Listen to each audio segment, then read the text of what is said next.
Boo. Hey, No. Mike, what's going on? It's Wednesday night. It's 8:30, and the motherfucking Red Sox are down 9-1 in the top of the ninth right now. I want to jump through that fucking window. What's up? How are you? Oh, I'm great. I'm not watching the game. Oh, I'm not either because I'm listening to your outrage about it. Oh, these fucking goddamn, they're the hottest bats in baseball. They've been scoring the most fucking runs out of any team in the goddamn major leagues. But no, they've been silent since the first inning of yesterday, and they fucking suck right now. Anyways, thank you guys for tuning in. Hey, we got a big show for you guys tonight. Hey, Susan got her red hoodie today. I hope it fits great. I hope you look great in it. I'm sure you do, because all our fans are the best looking fans on the goddamn planet. Before we get going here, I'm just going to say that we have a big show for you tonight. We got huge. I would say we have a little bit of everything in the world of mixed martial art. I mean, combat sports. As well as a combat veteran. We got the world-renowned queen of the ring card girls at the BKFC, Miss Amber Fields, will be our first guest of the evening, followed by a MMA veteran who happens to be a Marine, Keith Richardson, who will be making his return to the cage this weekend against Daniel Straus. And one half of the main event in New York, BKFC New York, he will be fighting Joey Beltran for the heavyweight title in the BKFC. Mr. Arnold Bomaye Adams will be fucking joining us last. So what a goddamn show we got going on. Hello, Susan. Hello, Joe. DJ Tony. What up? Steve Smith. How you doing? We're going to do our sponsor shout outs real quick, and then our first guest should be on here any moment. First and foremost, we have somebody who's been popping up as a sponsor for fighters everywhere, by the way. Fighter's Friend, man. Thefightersfriend.com. Go there, use promo code MISH20. They're sponsoring everybody now. Malo's getting busy with that company. He's got CBD oils, he's got CBD rubs, muscle rubs, he's got vapes, he's got edibles. You name it, they got it. They got hats, they got shirts, they got everything. Go there. www.fightersfriend.com. Use promo code MISH20. Get 20% off your purchase. Go to Next Level Sups. Buy yourself some supplements, test boosters, fucking sleep aid, brain food, proteins, creatines, everything you need to get Jack Diesel. Go to www.nextlevelsups.com/Mike and Mish. Use promo code MISH10. Get 10% off your final purchase there. And then last but not least, our number one, our day one massage therapist, Miss Jackie Holden at Holden Hands Massage and Massage Therapist. If you are a soldier or a veteran in the military, go to holdenhandsmassage.com. Book yourself an appointment with Miss Jackie. She will take care of you. Back pain, knee pain, neck pain, any pain. She will alleviate it. She'll find the trigger points and she'll get rid of that shit for you, I guarantee. And if you're not a soldier or a veteran, go to www.massagetherapist.com and make an appointment that way. What do you think of that? You knocked it right out of the park, unlike those Red Sox tonight. But you did it. Hey, don't Maybe even they get should me. Take some friggin' cues from you. These fucking stoonads up there at Fenway Park right now. They got their bats up their asses, dude. I'll tell you right now, they got some guy on the mound right now. I'm not watching the game right now. I'm fully into this show, by the way. But there's some douchebag named Stainer on the Ryan Stanek for the Astros on the mound. He looks like Kenny Powers rolled out of bed and went onto the mound. If they don't knock this guy around Yawkey Way right now, I swear to God, I'm fucking driving to Boston and I'm beating the shit out of somebody. Anyways, giving the show up to me all by my lonesome. Anyways, hey, Susan Walker got her hoodie tonight. I'm assuming it looks perfect and it fits perfect. Go to www.missionaccomplished.myshopify.com and buy yourself some of that stuff, ladies and gentlemen. The shirts are awesome. The hoodies are awesome. And that's really all I've gotten a taste of so far. So far, so good. What's new with you, Mike? You know what I found out today? What's that? That not every taco kit comes with taco seasoning. Get the fuck out. I've been making tacos, sometimes good homemade tacos, and sometimes after work with the kids, it's too much to be throwing around all this shit. I don't have time for it. So I want one of them crazy old El Paso, taco kits. So I'm shopping the other day, and I was like, oh, got to get some tacos. And I was like, you know what? I want soft and hard tacos because that's how I'm feeling right now. I want both. I don't want to be choosy. I want to get both of them. So I grabbed it. Boom, nice box, big size, throw it in. Today, Steph's like, oh, you forgot to get taco season. And I was like, what? No, I didn't, because there's a box, if you would check, inside of the pantry. So check it out, Tell me I forgot. Right. Why don't you go open up one of those cabinets over there and tell me what you find? Yeah. And she goes, oh, actually, there's no taco season in that. Maybe, you should read the box before you just throw it in the carriage. Mic drop. Because guess what? There's no taco season in that. And I didn't know that. It's been like 18, 20 years I've been making my shit. Yo, you think some fucking Stunati went up in there, secretly opened it up, do. As a matter of fact. that shit out, actually like both at the same time sometimes too, with a little cheese between it. You think that's what happened? You think somebody slid the seasoning right out that box and threw the box back up on the shelf? Or no, because I saw the box.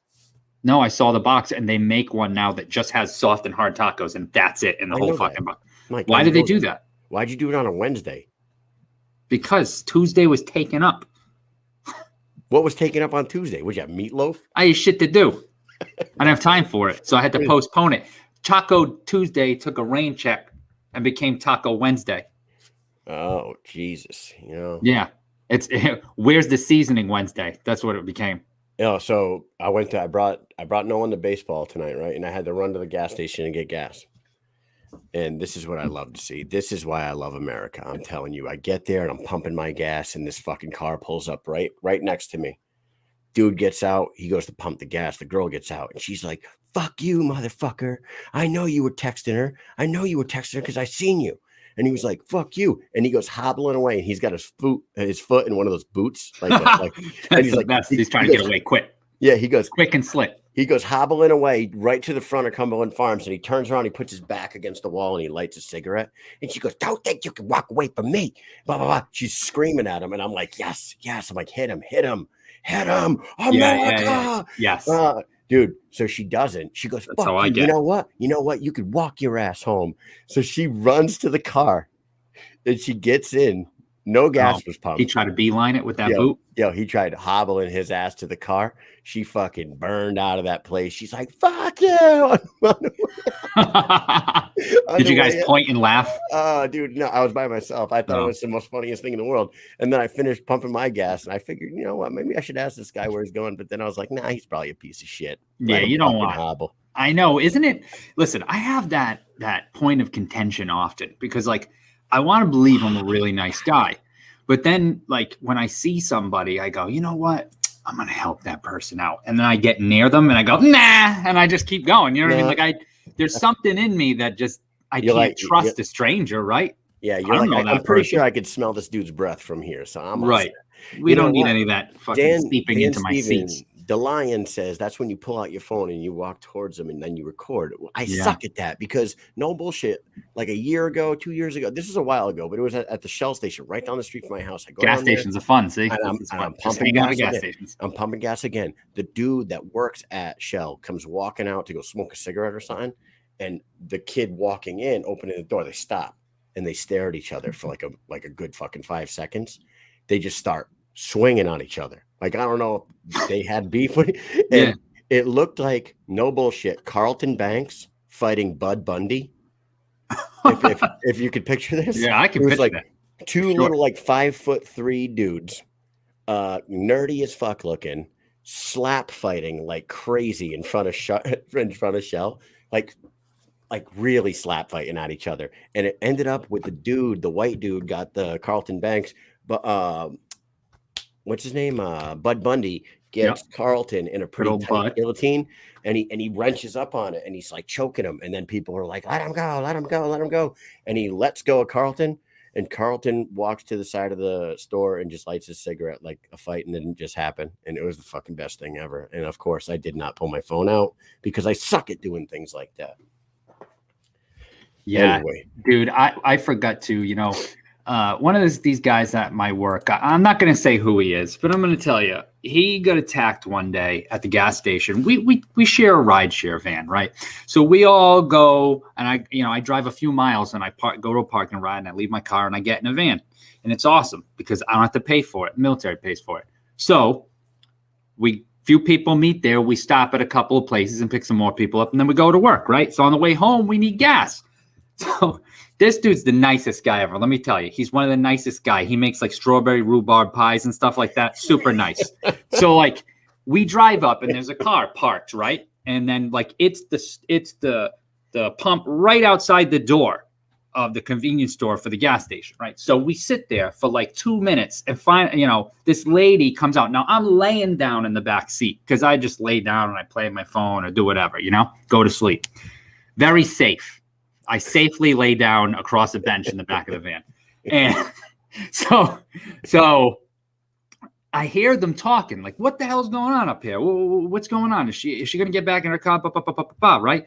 All of a sudden, they're like, all right, she gets in her car. So they get all excited. Like, all right, here we go. We're finally going to pull up. We just want to get home. All right. It's fucking 5 o'clock. Like, let's just get home. I guess she ain't moving though, as if we're not there. So the guy from work, I'm going to call him Joe.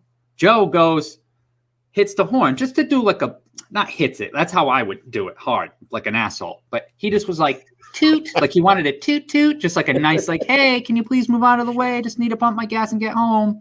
Work, long day. So all of a sudden, he friggin' hits it, and the horn gets stuck, right? And the horn is beeping for like 10, 15 seconds. So it's like, and you can see the woman in the car. She just throws all of her mail, whatever she was reading, just goes all over the car, right? And he's like trying to hit the horn to like get it unstuck. She jumps out of the car and she's like, oh, no, you didn't. Get the fuck. She starts screaming, right? So he's like, tries to put it in reverse, but we're in this long van and there's like cars behind us. So he's like doing like the 20-point turn to like get away. So she's at the window, like bang on it. He goes around to go to another pump and she comes over and she grabs like the windshield cleaner with the fluid on it. And he like, the squeegee. He opens the door to get out to pump the gas. She comes running across and starts whipping it at him. Get out of the car. Shooting the water at him? Shooting the cleaner at him. And he's such a nice guy. It's so funny. So he's sitting in the seat, like halfway out. Though I remember like looking and the cleaner's like going on him and past him into the guy in the passenger seat, like all over him. She's screaming, get out of the car. I want to fight you, basically. And then he's like, hell no, I'm not getting out, And then she ends up going to her car and just peeling out and takes off. Oh, she had some choice words. Right down the street from work? Yeah, the Henny Penny up the street from work. The Henny Penny's the best. Anyways, our first guest is in the building, ladies and gentlemen. Oh, by the way, before we bring her on, who the hell makes the rhubarb pie? What are you talking about? Who is that? Give me some initials. MG. Oh, there we go. All right. Yeah. It's actually Joe, right? It's JMG. All right. All right. Our first guest of the evening is the queen of ring card girls at the BKFC. She is a model. She's a very successful person. We are going to bring her in here. We're going to get to know her a little bit. Her name is Miss Amber Fields. Here she is. Hello, ma'am. How are you? Hello, everybody. How are you? Hey, what's up? Nice to meet you guys. Nice to meet you. That's Mike. I'm Kyle. Hi, guys. This is mission accomplished. And we're very happy to have you on. How are you tonight? I'm really excited to be on. Thank you for having me. I'm doing really good. Just got home from vacation, so I'm kind of unpacking. Where'd you go? North Carolina. Did some hiking and some stuff out there. Yeah, it was really cool. Oh, so you were like Myrtle Beach area? No, we were in Asheville, kind of. It's called Maggie Valley. It's up in the mountains, way up there, kind of like near the border of Tennessee a little. Oh, okay. Yeah, see some really cool things, waterfalls, a whole bunch of stuff. Like I went with my family, so nice. We usually go every year for my mom's birthday. We go and do hikes. I think altogether we did like 10 miles, something like that. So that's awesome. You camp out there too, or? No, my mom's way too bougie for that. She rents us like a cabin kind of deal. There's always glamping, right? Yeah, I love camping. I'm all about that. I go all the time. There's tons of places here in Florida where I'm from. So, but my dad and my brother both have buses that they have renovated. And nice. Yeah, we go to the Keys all the time, Ginny Springs in them. So, yeah, I'm always camping. That's where you guys are originally from, is Florida? Yeah, I'm from Central Florida. I've lived in Tampa for about like 10 years. So that's where I live now. Very nice. Is that how you know DJ Tony? Yes, it is actually. I met him like when I first started doing Ring Card Girls, he was like the DJ. He was just really nice, a nice guy. We've got really close over the years, you know, through all the events. We do other things besides bare knuckles. And, you know, he's just a friendly face, and I can go on these events across the country, and he's always there, and he has my back all the time. I know he's watching this. Hey, what's up, dude? Yep. Homie. He put in a good word for you guys, and, you know, told me that he really trusted you and was excited to put this together. So thank you, Tony. Yeah, Tony's Yeah, the man. We've become pretty decent friends with him, going down and covering the events live. We always end up hooking up with Tony and his group of friends, the Smith Brothers guys, and we end up spending like all night with them every time. And a matter of fact, at the Montana event, we didn't even ask Tony to do anything for us, and he did an interview with Misfit. He kind of like freestyled it real quick. He swore a little bit, but he was a rookie, so we don't swear. We're completely we don't swear. Matter of fact, I'm pretty sure the third word in "I'm here with motherfucking Misfit." That's what he said. I'm here with motherfucking Misfit. Quote Tony. Oh my gosh. Yeah, well, when you're hanging around fighters all weekend, you tend to like start talking like everybody else. So there's a lot of cussing going on. But, you know, I don't judge. I don't think anybody else should judge. Nah. We're no strangers to it. We're both still active military, so okay. I have sailor mouth. I blame growing up with 7 brothers, so oh wow. 7 brothers? You have any sisters? Yes, I have a sister. Holy smokes. Yeah, we're actually like she's 3 years younger than me, but we're like twins. She looks just like me, talks just like me. So your parents could field an entire football team. No, my mom has 4 kids, and then I just have some step siblings there, but they have been there since I was like really young, so they're family.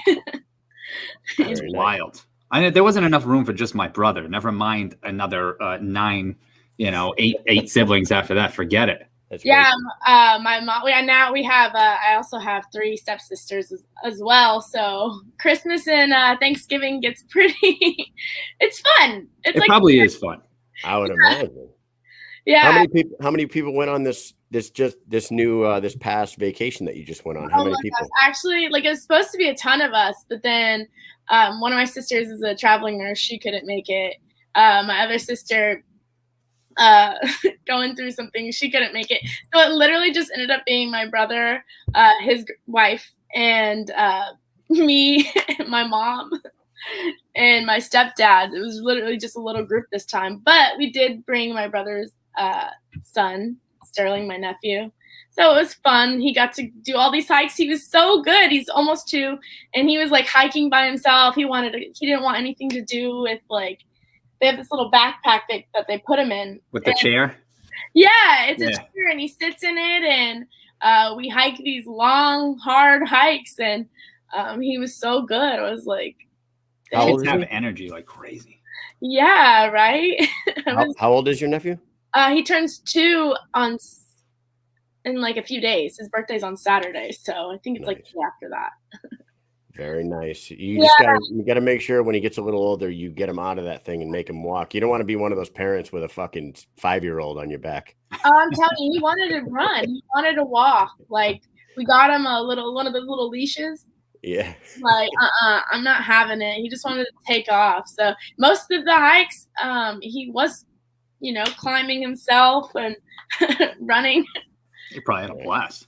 Yeah, right? I know. He's so lucky. I was like, I wish I got to do this when I was a kid. I think it's really important to, you know, take your children out on, like, just be within nature with each other. And it's really it's different. It's kind of like you're surviving with each other. You have to depend on each other. So I love it. Yeah, we don't do any camping or anything around here, but we do live near a golf course. And like every couple of weeks, me and my boys will throw bags on our back. And we go golf ball hunting, we call it, and we walk the woods around the around the golf course, and we try to see how many golf balls we can find, and then the kids clean them up and try to sell them back to the golfers. Sometimes, yeah. So sometimes, like our best, I think we got like 152 golf balls in one day. It was freaking nuts. That's awesome. They are expensive too. I have a good eye for it as well. So like usually when I'm on the golf course or something, I will keep my eyes open and Do you golf? Just for I'm not good. I don't know, not professionally, not for fun at all. Just kind of like hit the ball a little. I go to the range. I don't have a set of golf bags, but I've gone a few times. So, but I'm more like a caddy. You know, I'll sit there, I'll drive, I'll look cute, I'll keep your score. But when it comes to hitting balls, I'm trash. I'm trash too. Don't feel bad. I think most people are trash. I'm left-handed too, so I don't have like a proper set of so am I. clubs to really practice with. I'm sure if I, practice at it, got a coach, I could be good at it, but I just don't have the time right now. You know what I find? Every time I play with people, I'm the only left-handed person and everyone else is right-handed, and they'll all be on the right side of the course and I'm always on the left side. So I feel like I'm never with anybody because I'm always way off to the left, because every time I hit it, just whoosh, hook it right into the woods every time. Mike's just a huge burden. He's a huge burden on the I am. I'm a huge burden when it comes to golf. No. Like this guy, we got to drive all the way over here for his ball. Yep. So, Amber, we got to ask you some actual questions about your job. So how did you first get into modeling, but then how did you get linked up with BKFC? Okay, so I started modeling as soon as I turned 18. I kind of was just working with some of my friends who were photographers, or some of my friends who were like musicians, singers, or rappers. And I just, I kind of always knew that I was like, I wanted to be on TV and I wanted to be famous, or whatever I interpreted it as. And then I just took off from there whenever I did a shoot for Skate Park of Tampa. It's just like a really popular skate park here. And then I started working with skater brands actually. And I got on a few t-shirts and just a few magazines. And from there, Instagram had just kind of became popular for modeling, like the booty models, So I was one of We don't know what those are. We never look at them. Yeah. Well, you remember how it was a big deal. Like nobody did it back then. Yeah. So, me coming from a small town, like doing it, everybody was like, what are you doing? Oh no. Yeah, like this girl, that's the girl on Instagram. So now it's like everybody does it. So yay. Did you hear this? And Mike, I don't know, did you guys hear that Facebook announced that they're changing the name of Facebook today, and they own, what do they own? WhatsApp, Facebook, and Instagram. So they're going to merge all three of them and change the name to one single name that encompasses all. I heard that today on the radio. Did you figure out what the name was? No, they haven't announced that yet. But that's really cool, because I know it's like the huge, like everybody knows Facebook and Instagram. So why would you fuck with what's already working? I don't know what's going on with Instagram, but ever since Facebook bought them, they bought them.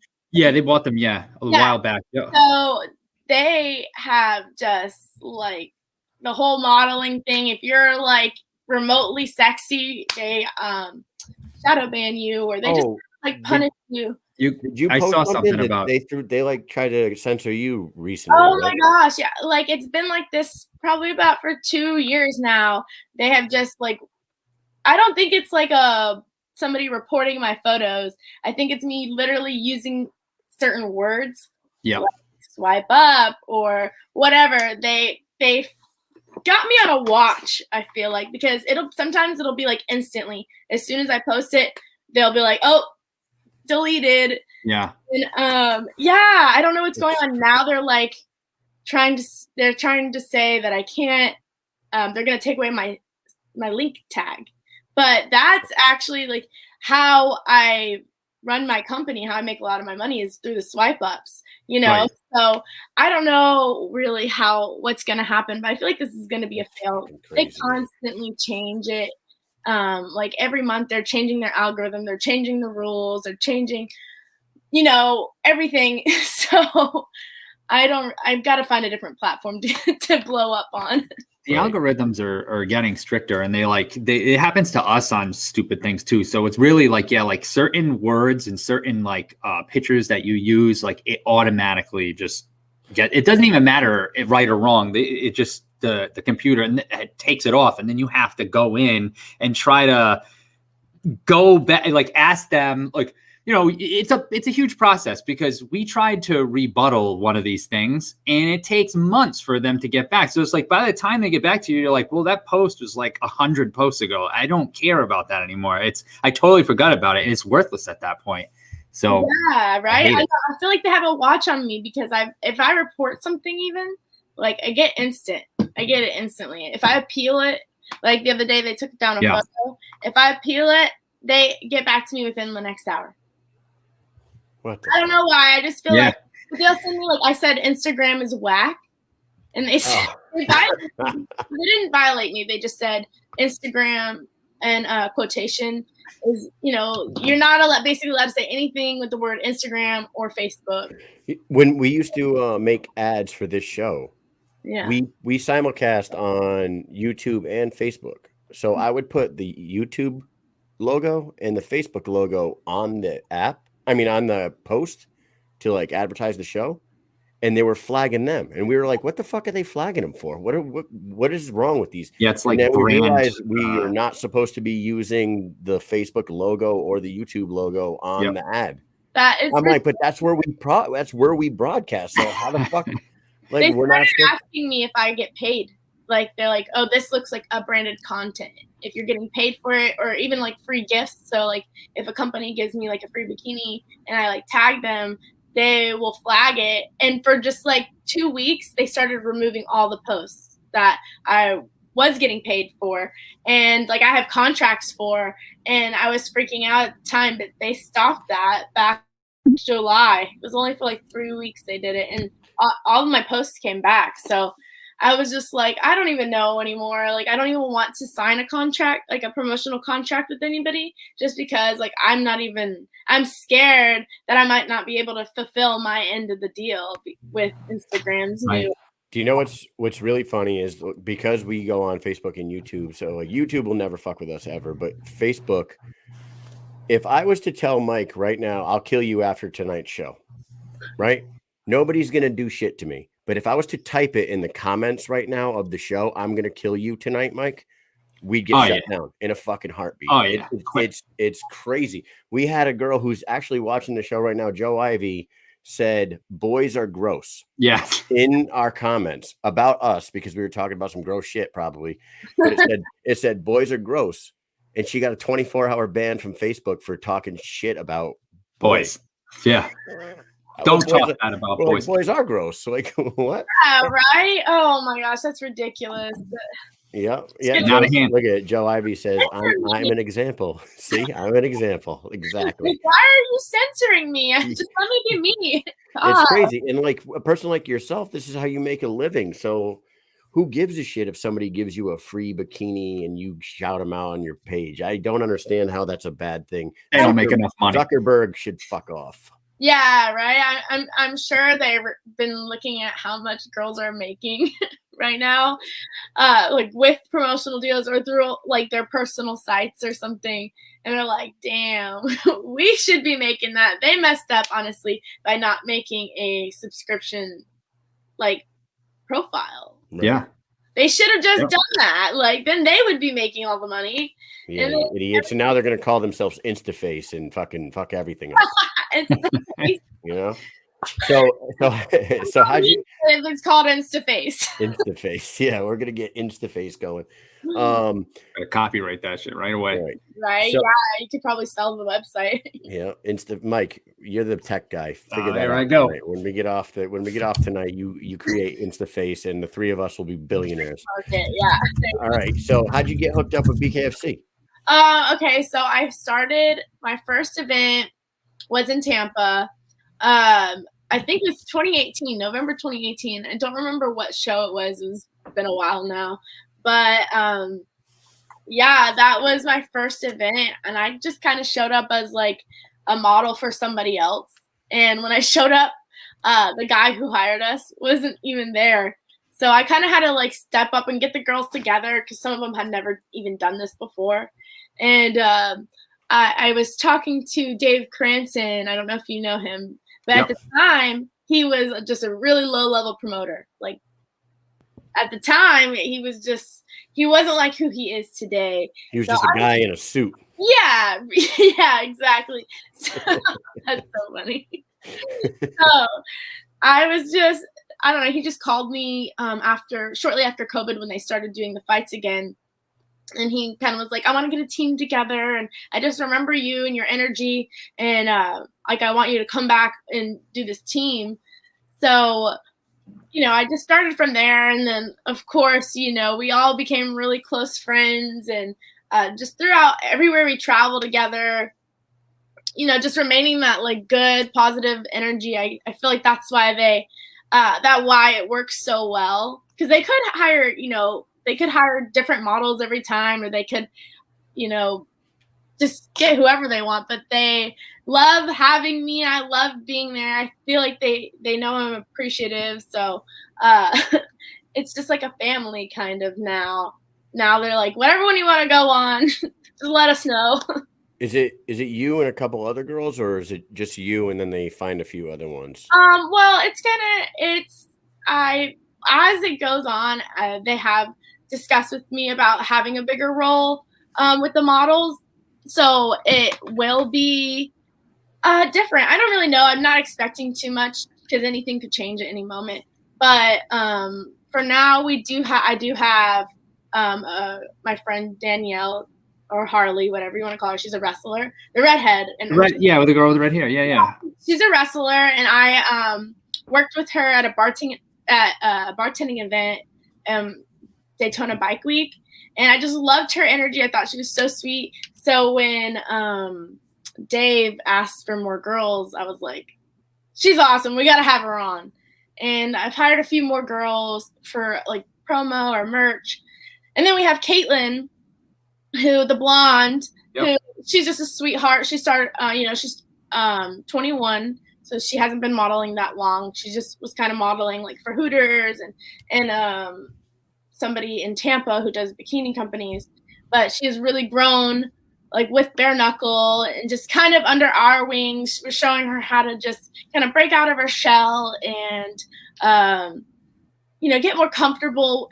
Because we are entertainers, so we do have to play like a part. It's almost like acting, because we have to be sweet, talk to the fans. We are the face of the company, so we're spokesmodels. So we really have to bring the energy, or like, what's the point of even having us?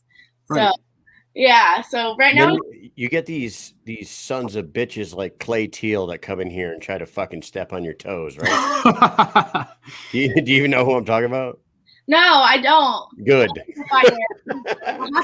We love you, Clay. He's the guy who did the ring boy thing that one time. Oh, Clay. Yeah. Clay. Right. Sorry, I was confused. I thought you were talking about a fighter.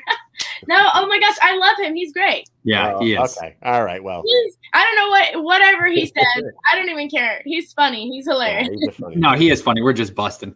Oh yeah. He was great. Are you kidding me? I loved him. He needs to come back. I miss him. I'm sure he will. He probably heard that. It's like the bat signal. He heard it and he's on his way.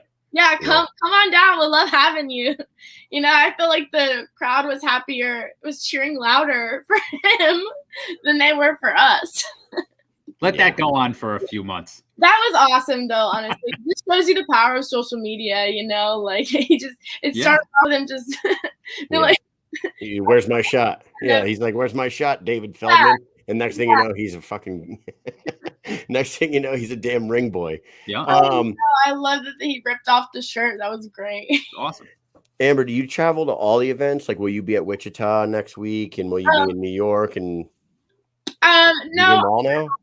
They have. So now that we are having 2 a month, I'm trying to keep my schedule open for it. But I'm not going to be in Wichita, but I will be. I'll be in New York, and I'll be in Miami for sure.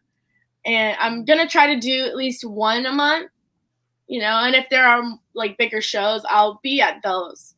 But if since Kansas is like it's not a smaller show, but they are probably going to have maybe local girls or bring on, other models. I'm busy that weekend, so I wish I could be there. Well, we are busy as well. We will not be in Wichita because the Army is making us do dumb Army things. Right, Mike? Yeah, stupid Army stuff. No. Ridiculous. Who signed me up for this? That's what I want to know. Yeah. They held us down with a gun to our head and made us sign the paper. I swear to God. They said, you better join right now. Oh, man. Where are you guys at right now? I'm in Connecticut. He's in Rhode Island. We're part of the National Guard in Connecticut. And we're both full-time for the Connecticut National Guard, though. So that's how you guys met? Yeah. Yes. Yeah. Yep. We met on deployment. I thought that Kyle looked like an asshole. And I said, I'm never going near. And I swear to God, I'm not joking. He knows this. I've told him this before. We've said, I saw him. I remember getting out of basic training, getting to my unit, and I saw this guy walk through the door. And I think that time he was probably an E6 already, he was staff sergeant. And I'm a private first class. And I see him come through the door and I saw his face and he was like, he just didn't look happy. He didn't look happy at all. And I was like, man, that guy looks like an asshole. Like, I'm going to keep away from him. So, like I just got yelled at for 7 months straight. I don't need to be yelled at here. So I'm going to just do my own thing. Fast forward to deployment. We meet each other. It was like stepbrothers, You like MMA? I do. Yeah. And you know what I mean? Like, do we just become best friends? Yeah. Did we just become best friends? Yep. And then we got on the plane together. We flew 18 hours right next to each other. And, the rest is history. The rest is history. Yeah. Two HJs later, and we're best friends. Anyways, I feel like, dude, what happens in Kuwait stays in Kuwait. God damn. Yeah. It's an easy deployment, trust me. So what we do on this show there, Miss Fields, we do a quick speed round tonight. We're going to ask you 5 questions. You got to answer them as fast as you can. This is to keep you on your toes. This is to let the audience get to know you as a person. They are Halloween related questions tonight. Are you ready for a speed round before we let you get out of here? Wait, hold on. Let me take a drink first. Okay, you're ready. She's ready. Okay, I'm ready. Number 1, what's your favorite Halloween candy? Reese's. Just Reese's peanut butter cups? Oh yeah, it's a good classic. I love getting those in the bag. Once you get a Reese's, oh, so good. No, I steal all my kids' Reese's and their Reese's Pieces too. I take the Sour Patch Kids and stuff like that. All right, number 2. What is your favorite movie to watch around Halloween? I kind of do like I watch like Hocus Pocus and like stupid like little kid Halloween shows. So probably Hocus Pocus. I just actually watched that for the first time in my 40-year life, and I'm not gonna lie, I fell asleep. No, Nightmare Before Christmas too. I've always just. They're doing a remake, I think, of Hocus Pocus near where I live, and like a couple of weeks ago, I'm pretty sure it was Hocus Pocus because my wife Stephanie, she loves that movie. So I was like, oh, you want to be extras? They're hot, they're looking for extras. So she's like, yeah, let's do it. Let's sign up. But then we like read through it and it's like, we might need you this many days for 12 hours a day. And I'm like, oh shit, who's going to watch the kids while I'm playing Hocus Pocus, That's so funny. Yeah, that would be cool. I love that for them because I was watching it.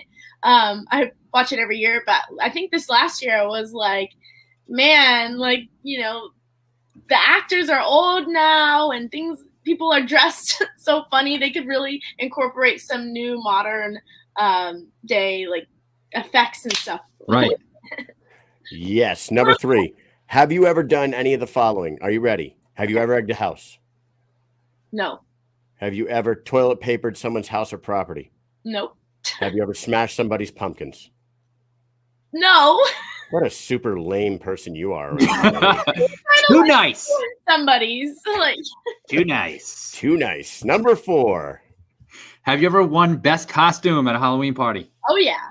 I even do contests every year. Well, I guess the last one I did was right before COVID, so 2019, and I did a contest. I was basically just like this sexy painted devil. Like body painted. I think I just posted the photo on my backup page, but yeah, basically just this super hot, slutty devil. I'm thinking about being a super hot, slutty spike protein But of a COVID cell.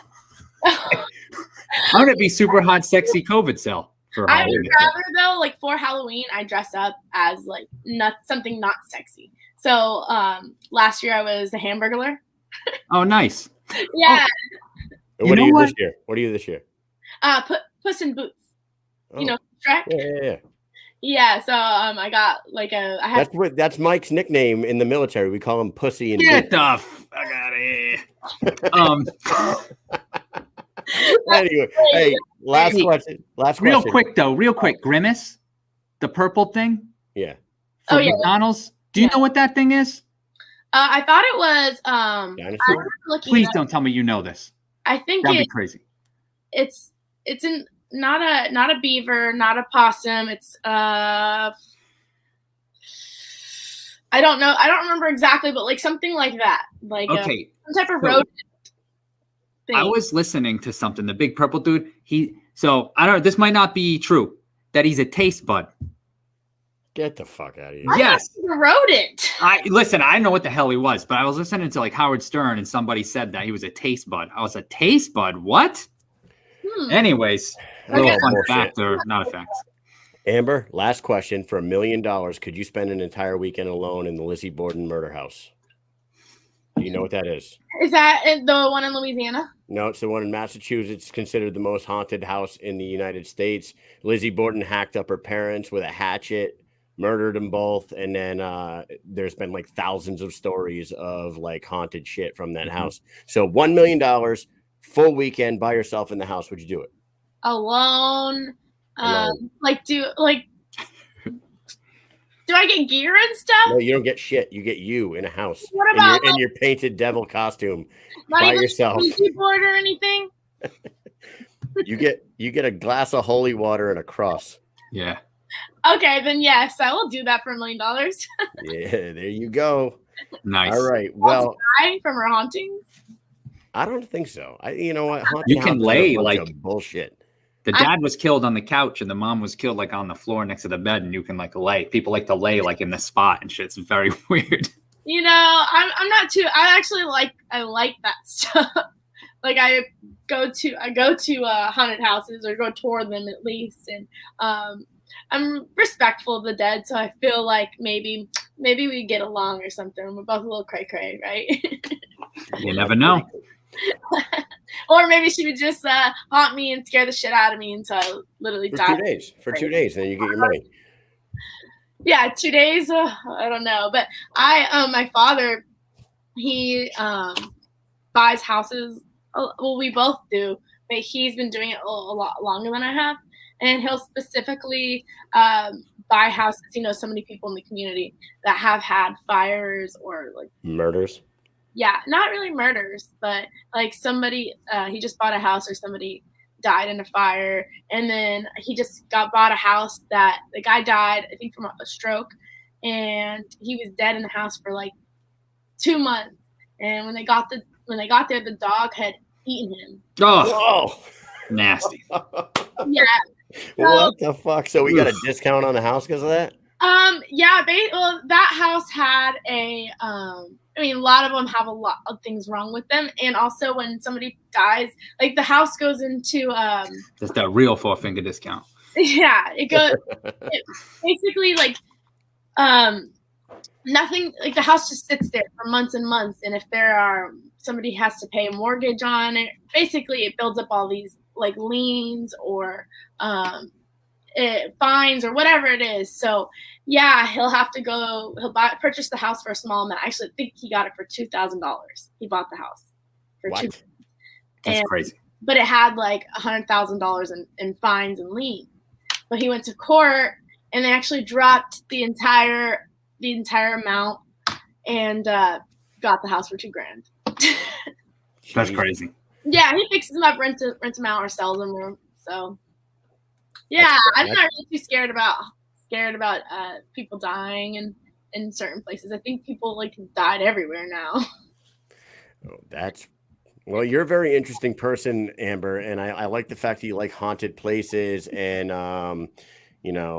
you hate Zuckerberg and the rest of these fucks, just like us, the rest of us.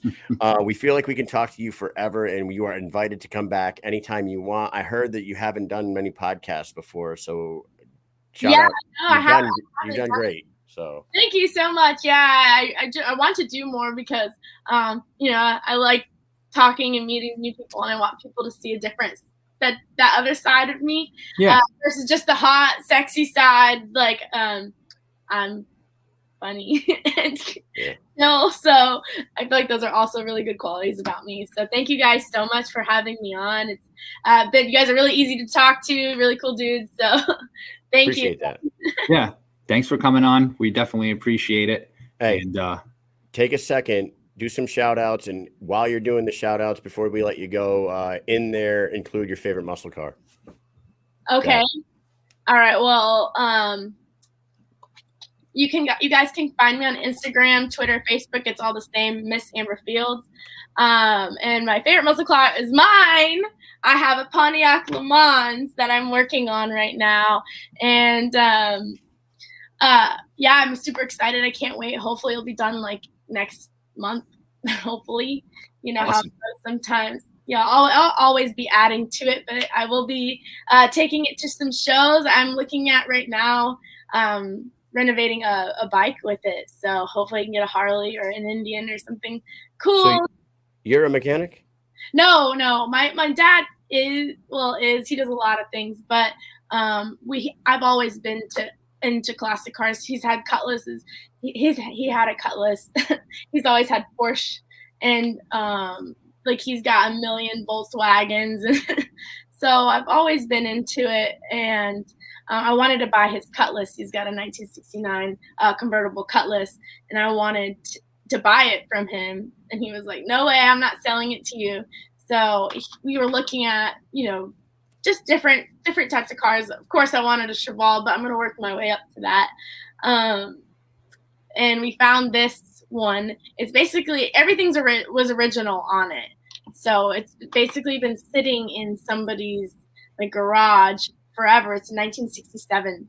Nice. And it has to, I have to clean the rust off of it and I'm doing a paint job on it. I'm going to keep it the same color, but yeah, I'm super excited. I can't wait to, get out there and and I've always been in the car shows and stuff, but now I'm going to come as like you're going to be in the car show. Yeah, exactly. Nice. There you go. That's awesome. In the back of the trunk, there's actually all these like plaques, and she's won some awards back in like the 1990s, and so I'm just excited to get her back up and running and back out there. Sweet. Yeah. That was awesome. Well, thank you so much for coming on. I thought you said you're going to be in New York, so maybe we'll run into you up there and have a little cocktail or something. Yeah, for sure. You know me. I always like to go out after. All right. Sounds great. Mike, you got anything else for Miss Amber? I'm good. Thanks for coming on. Bye, guys. Thank you. All right. Thanks a lot. Bye-bye. All right, Mikey. Hey. That was officially probably the best looking guest we've ever had, other than the next guest we have right now. Yep. His name is till you see. He's a goddamn rock star. You motherfuckers, you pay attention. He's a veteran of the cage and a veteran of the United States Marine Corps. His name is Keith Richardson, and he is making his return to the cage this Saturday. What's up, Keith? Hey, what's going on, guys? Chilling. Sorry we ran a little late because we started a little bit later. Oh no, it's fine. Like I was just finishing up training. I'm over here at my office in the gym. Sweet. Yeah, Modern Warrior. We know this, right? Modern Warrior MMA. Modern Warrior MMA, baby. Yeah, the Wu-Tang W. Have you been watching the Wu-Tang An American Saga on Hulu? Which one? There is a series on Hulu. I know you're a Wu-Tang guy. It's called Wu-Tang An American Saga. And they just came out with the second season. Yep. I haven't gotten around to watching that one, the second season yet. But I'm deep in it right now, and they had an episode called Protect Your Neck, and it went through the whole process of how RZA made the beat and how they got the studio time and how they hawked that freaking single everywhere, like true drug runners, man. It was fucking great. So I recommend you check it out. Yeah, they because are they still running it? Because I usually will like wait for it to, so I can just binge it all at once. Nah, they're still running it. You got to wait till the next week for the fucking episodes to come out. Pissed me off, man. But it comes out every Wednesday, Wu-Tang Wednesdays. But right.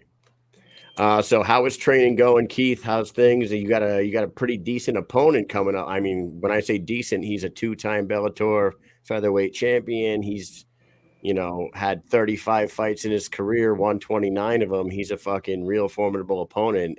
You got yourself a handful on Saturday, huh? Oh no, those are the type of fights that make me chub up. I didn't get into this looking for easy fights. I got into this, because I missed combat. Like these are the type of fights that motivate me. Yeah, get your blood flowing, get you going. Yeah.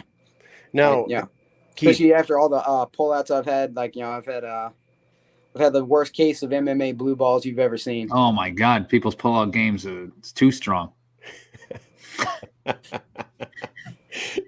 was just gonna say that to you, man. It seems like you've been out of action for a while, and like I feel like you've had a few fights pop up, them fall through. You were supposed to fight someone just like a month or two ago, right? Yeah. I was supposed to fight Justin Scoggins twice.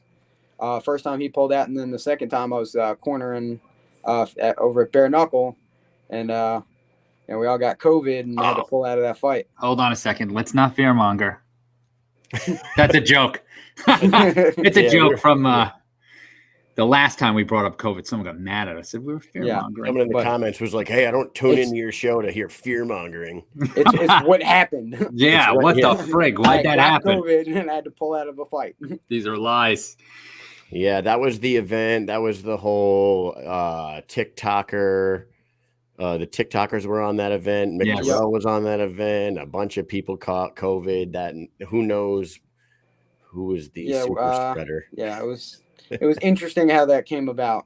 That card that you were going to be on too was it was a good card, dude. This one coming up is fucking stout.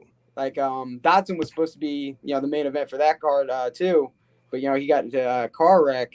Yes. And now he's main event in this card too. So be good opportunity to fight fight on the same card as him. Beautiful. Yeah, for all the MMA heads out there, tell us who, maybe I'm naive to who is XMMA. All of a sudden XMMA is popping up with these fucking really stout cards. You got Nate Marquardt, you got yourself, you got Daniel Straus, John Dotson, you got fucking Doomsday, Howard on there.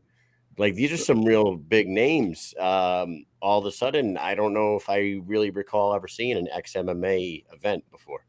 Yeah, I think they got good strong financial backers, and you look at what they're doing, they're treating the fighters right. The interactions I've had with them have been great. The type of cards that they're putting on, you don't see outside of UFC and Bellator. Right. Everybody on the card is UFC or Bellator vet, and some of them have been at the highest levels, like Mark Wharton, Daniel Straus and stuff like that. So Dodson, they're, and then when you watch their production value, they're a force to be reckoned with. They're the new kids on the scene. Yeah, they kind of just blew up out of nowhere. Because this is only the third one, right? This is their third event. This is their third event. Yeah, so I don't know who's financially backing them, but they're doing something right here. And like you said, to pull a guy like Straus, who's a 2-time champ, like John Dotson, for those who forget, he fucking TKO'd TJ Dillashaw back in the day. And I mean, he had some good wars with DJ Mighty Mouse. Yeah, for sure. It's fucking nuts, man. So that's awesome. And are you deep into a weight cut right now, or are you living pretty comfortable right now? I this weight cut was a little bit easier. I didn't go as low as I normally do. Yeah, we're fighting at a catch weight. So I didn't have to suck down as miserably as I usually do. So I think I'm gonna go in feeling fresher and feeling stronger. I've always been pretty scientific about like, how I do my weight cuts and stuff like that. Like, and I've always done it smart, rehydrated smart. So like, I think this time will be even easier and be even smoother. What is the catch weight? What weight? 150? 142 plus 1. 142 plus 1. So 143. On their website, they have you listed as 155, that the fight was going to be at 155. That's like on the website. Yeah. Really? Swear to God, yeah. I was just make a phone call and be like, bro, can I eat a sandwich tonight? Yeah. Can I go back up a little bit? I'm going to go look at that contract real quick. Yeah. Hey, speaking of weight cuts, what did you think of the whole Taylor Randine debacle the other day? That was the most unprofessional. Like why are you even stepping on the plane? Like as far as the professional fighting goes, that was one of the most unprofessional things I've ever seen. To show up so overweight without even like, if you give like, because it does happen, but you give somebody a heads up, like, we're not going to make the weight. Can we try to reset it or something like that? Like just showing up and just being that much over and then gaining weight after the fact. Yeah, that was you wild. Can tell. I mean, I don't blame her. I wouldn't want to fight Taylor either if I were her, but don't sign the contract then. Like nobody forced you to do it. Right. And from what we're hearing is like everybody's basically washing their hands with her now. Like nobody wants to be in the Randine business anymore. And I don't blame them because I can't even understand how something like that would happen. I got the whole explanation from like her management team and whatnot, but still to show up, from what I understand, she was like 9 or 10 pounds over when she showed up. When she did her weight cut, she only dropped to 8 pounds over. And then when they gave her the 24-hour grace period, she fucking threw 8 pounds back on. Yeah. Like, you're wasting everybody's time. Yeah, respect people's time. Like, I don't care if you don't like your opponent or something like that, but every fighter should respect the process.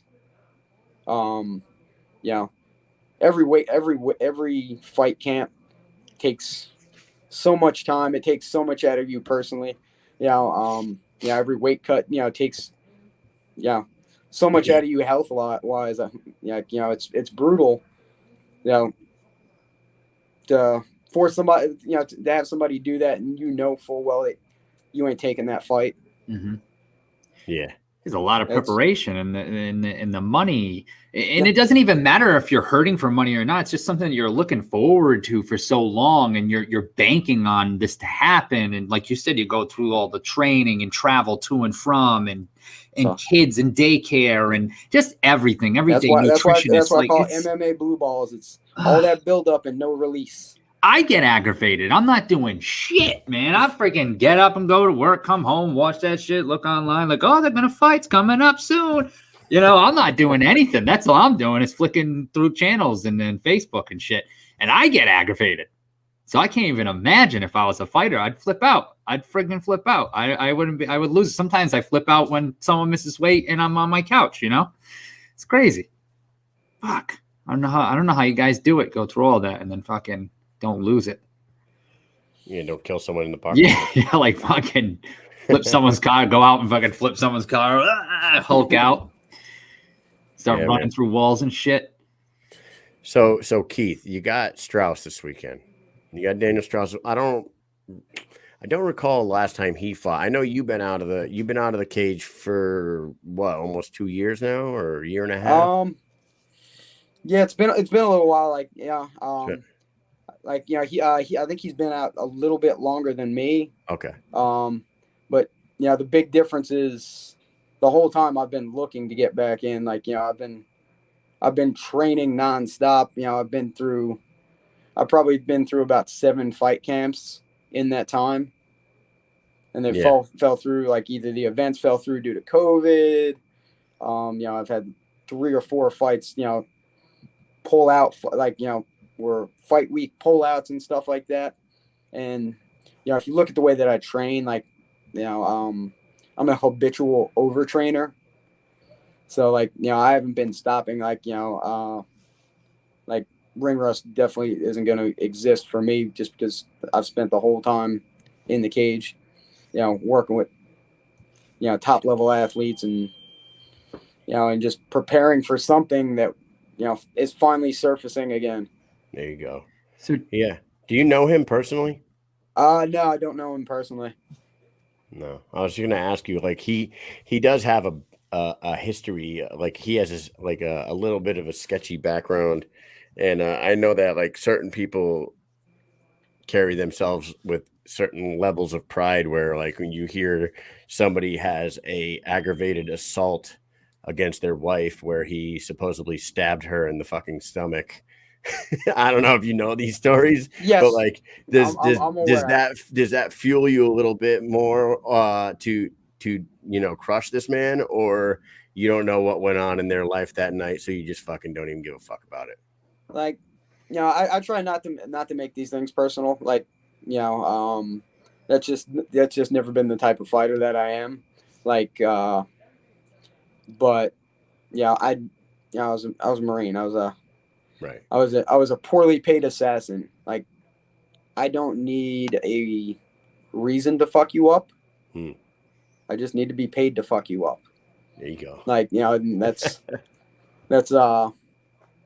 that, like, you know, that's my motivation for going in there.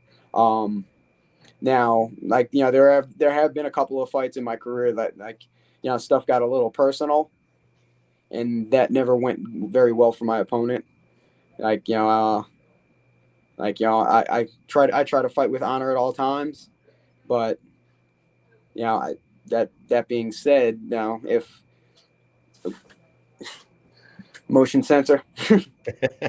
You ever do being that said, at though, work like, when you know, when you sit if down, when you ever sit down at work and take a shit and then you play on your phone too long that the fucking bathroom yeah, lights go Yep. off and Yeah. you're Yes. going like that. yeah, you got to try to like get over the stall a little bit. Like, oh, hopefully nobody walks in and they're like, "You've been in here," and the lights are off. You know, like, oh shit. That's funny. I'm But- sorry. Sorry to interrupt you. Yeah, man. sorry. no, we threw you no off the problem. I It's a forgot what I light's was saying. fault. No, you were saying you don't like to. Yeah, Yeah, it's best you don't take things personal. yeah, And like, he's and just if it does he's get just like if it does get personal, like, you know, I'm a savage. I will react with savagery. there Like, you go. you know, I'll usually give you the benefit of the doubt. Like, you know, if I'm grabbing a limb, you know, I'm gonna give you the opportunity to tap, unless you make things snap. personal. And then you just go. Then it's on the ref to stop me before, and as soon as he does, I'm releasing. But, you know, usually, like, you know, when you're in the gym, like, you know, you'll kind of lock something in and just slowly apply pressure. You know, There you go. your grace period is gonna get a lot shorter. You know, if you start making things personal. Is You this might not be holding the old Polari, so but you'll be. No. You know, Yeah, No, I'm not that far. but not that far, but you know. You're not trying to ruin his career. Where can the event be seen? Is it pay-per-view? Is it on Fight I think TV? it's Fight Network. I think and they have a that, like, it's so it's going to be televised on, like, if you get Fight Network, but then I know they also have an app, and I think they're also going to be doing a stream too. Okay. So there'll be several.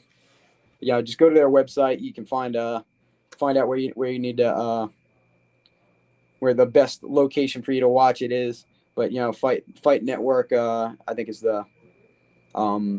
like the channel. Okay. Are we gonna ever see you venture over into the bare knuckle world, or are you sticking around in MMA? I've honestly, like, you know, I was already kind of in a fight camp for like, you know, I was trying to get on one of the cards in November, but, like, you know, they hadn't had me matched and stuff like that. So this opportunity popped up, and, you know, it was too good to turn down. But now, I definitely want to do a bare knuckle fight. in bare knuckle, would you want to go 145? in bare knuckle, would you want to go 145, 135? Which weight class? Probably stay around 135. 135. Yeah, I've got that cut down pretty good to where like I'm not. Plus with it being just boxing and stuff like that, I can lose a little bit. Like I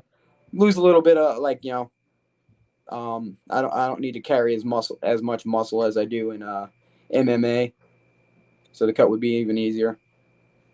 Well, honestly, over in BKFC, if it was BKFC that you were looking at joining, I know that the 135 division over there is probably other than the women's 125 division, the 135 men's division probably is the deepest. They have a shitload of really good fighters in the 135-pound division. There's a lot in the 185 around there too. Heavyweight, and heavyweight, but 135 is stacked with killers. So that would be the one you'd want to get into. You know me, I'm marine. I'm amphibious. I'm not afraid of deep water. Yeah, as long as there's a box of crayons and a check involved, right? Yep. He's like, you motherfucker. They do have a macaroni and cheese crayon, right? They do. It's delicious. You know, it doesn't taste like macaroni and cheese. That's the one, though. It tastes like fucking wax. Yeah, Andrew Toppin's in there right now. He says 135 is where it's at. Andrew Toppin, are you fighting at 135? Why don't you? Oh, he's fighting at 145. I was gonna say, why don't you fight Keith Richardson, Andrew? Let's go ahead and make a fucking fight right now. Doing some matchmaking? Yeah, let's do some matchmaking. Why not?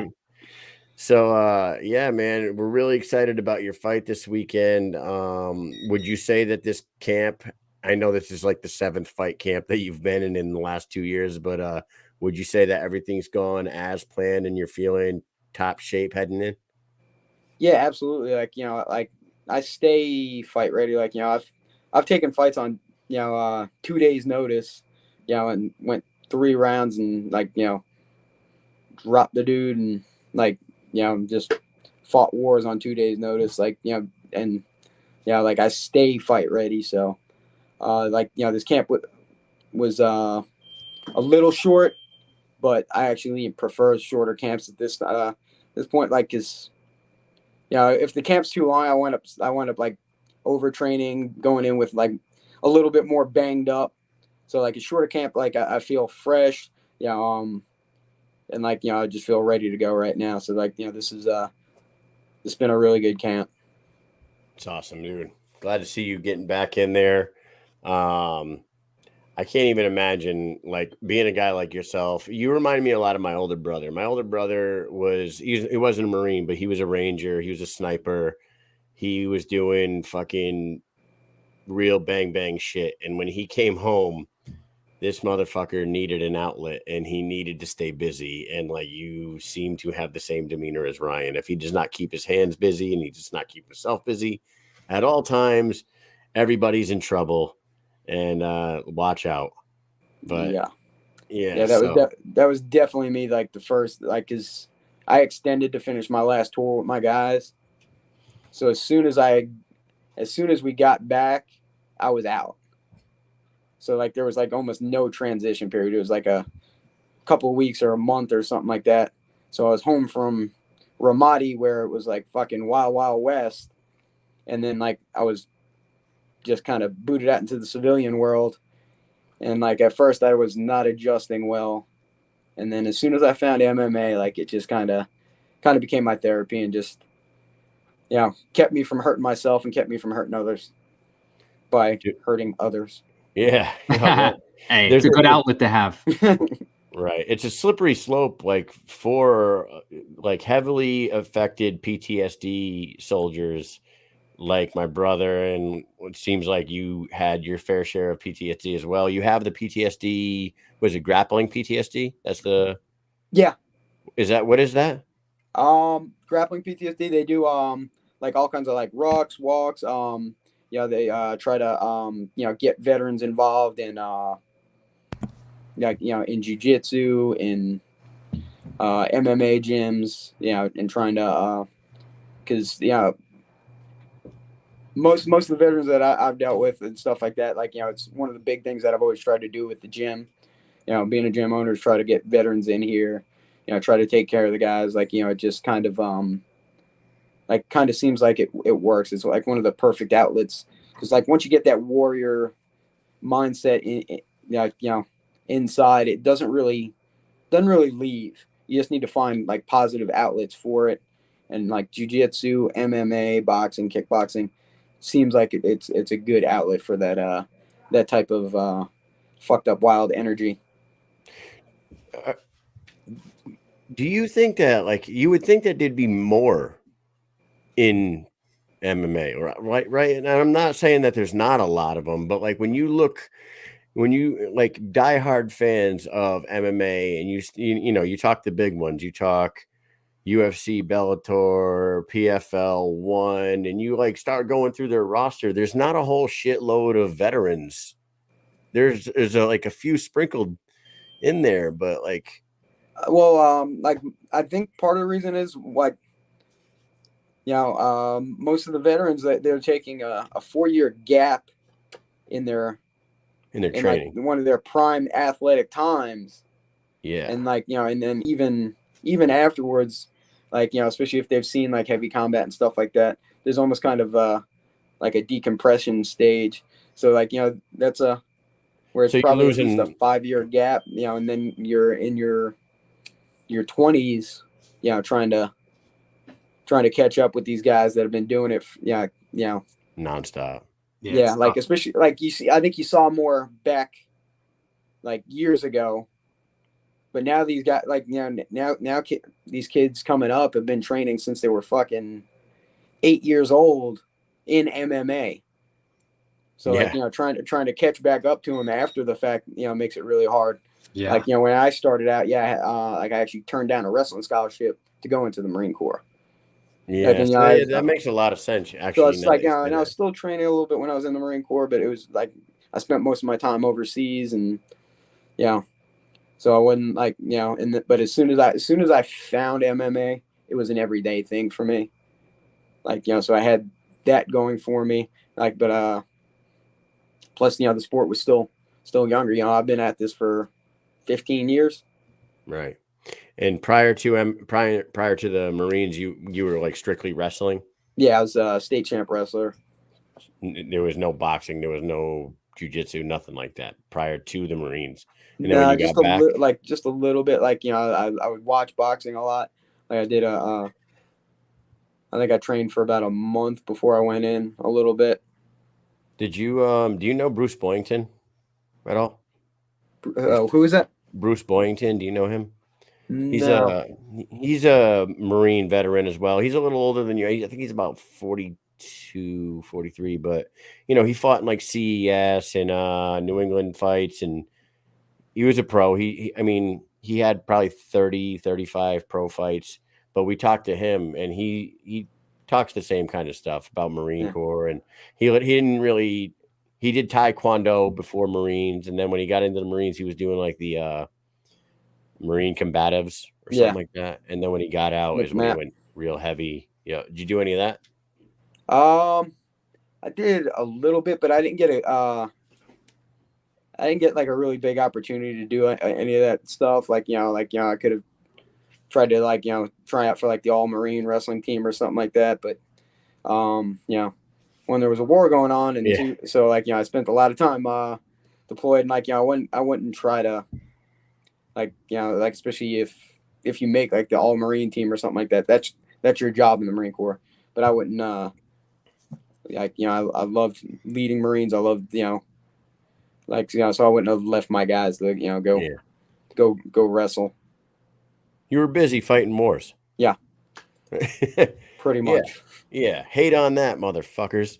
All right. Hey, man, let's do a speed round with you, a Halloween speed round with Keith Richardson. Let's do it. All right, let's do it, brother. All right. Number one, same question we asked Amber, favorite Halloween candy. I know you're not eating candy right now, but I gotta go the same way. Reese's peanut butter cups.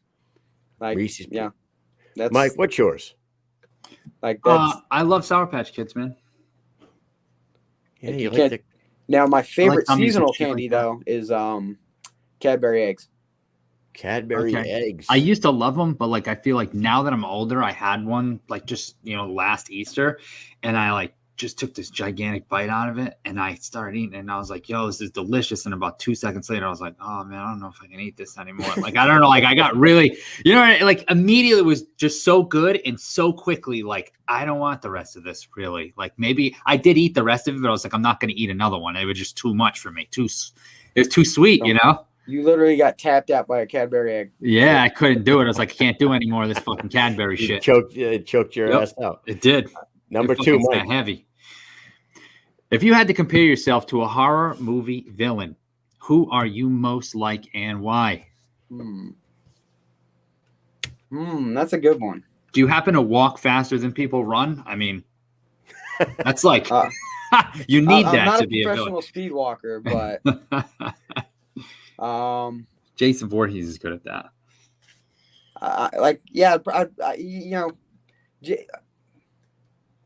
He's probably actually I wouldn't go Jason. I'd go Michael Myers, just because he's just relentless. I asked that question. So when I write these questions during the day, I like fuck around at work and I'll ask people questions. And I asked a guy at work, and he said Mike Myers about himself. And I go, who would you say for me? And he was like, what's homeboy's name from Hellraiser? Pinhead? I was like, fuck, man. You think I'd be Pinhead? He goes, yeah, I think you'd be Pinhead. I'm like, motherfucker. I thought you were going to see like Texas Chainsaw Massacre or something like that. Leatherface, something like that. But I got Pinhead. Mike would be Chucky. Yeah, that. What's Chucky Doll's best bud or something? Best buddy? What was the actual? My Buddy doll. That like I had one, like when I was a kid, I had one of those dolls, and like I snuck and watched that movie. And then you got rid of that doll. And I beat the shit out of that doll for a good solid 2 hours, locked it in the closet, and I never saw it again. Gave that dude the razor's edge, the fucking power slam, fucking choke slam, everything. Yeah, fuck you, Teddy Ruxpin. Yeah. Number 3, have you ever turned a kid away at your door for being too lazy about their costume? No, I come on, like I couldn't do that. But this guy does that, and my wife thinks it's fucking hilarious because there'll be like a group of kids that comes up, and like 3 of them will have really good costumes, and then the 4th kid will have like a jeans and t-shirt on with a mask. And I'll be like, bro, you get nothing. Get out of here. Try harder next time. No, I will put candy. What you do is you still give them something. You give them like raisins. Yeah, you get an apple, motherfucker. You get an apple. Dental floss. Give him one of those Mary Janes. Dental floss, he says. To give him dental floss. Like you can be a dick, but still give them something. Oh man, see, I did that a couple times, and Amy's like, "You're fucking ridiculous." I'm like, "Did you see that kid? He just borrowed that mask from someone. He didn't even try. Fuck out of here. Get out of here, kid." Anyways, I'm an asshole, apparently. Number 4, Mike. In pounds, how much Halloween candy is handed out in the United States each year? Oh, it's a toughie. In pounds. We're a fat nation. Like, oh, yeah. Like, it's like 40% or something like that. Isn't like, it might even be more. 40% pounds? Obesity, yeah. Oh, really? It's got to be like. Is it in the billions? I will give you that. That's a hint. It is in the billions. In pounds. I'm going to go 8 billion. Sir, it is 598 billion pounds of candy is handed out in the United States every year. And the dollar amount, whatever that is, I'm pretty sure that's a quadrillion. That was the dollar amount in candy. Damn. 1.9 quadrillion dollars in candy every year in this fat fucking nation of ours. Well, I'm gonna push it into the 600 billion because I'm gonna be post weight cut, post fight. Like I'm gonna get one of those you ever see those super huge Reese's cups? Yes. Like the pound, the ones that are a pound themselves. Yeah. Yep. Keith, I'm doing tonight after this show, I will find the video and I will post it online. I ate a 1 pound Snickers and I time lapse videoed it. It's like a 1.5 minute long video, but it took me 45 minutes to eat this fucking Snickers bar. Jesus. And my mouth hurt so bad, my gums hurt. But the whole video is just me just mowing this thing in front of the camera. I'll post that shit. It's That's hilarious. 1.9 trillion, by the way. It went in king size and came out like minis. Yeah. Yeah, it came out. Then I saved them and handed it to the lazy kids on Halloween. Yeah. You little bastards. That's what you get, you fucks. Number 5, would you rather egg a house, toilet paper somebody's property, or smash someone's pumpkins? Like,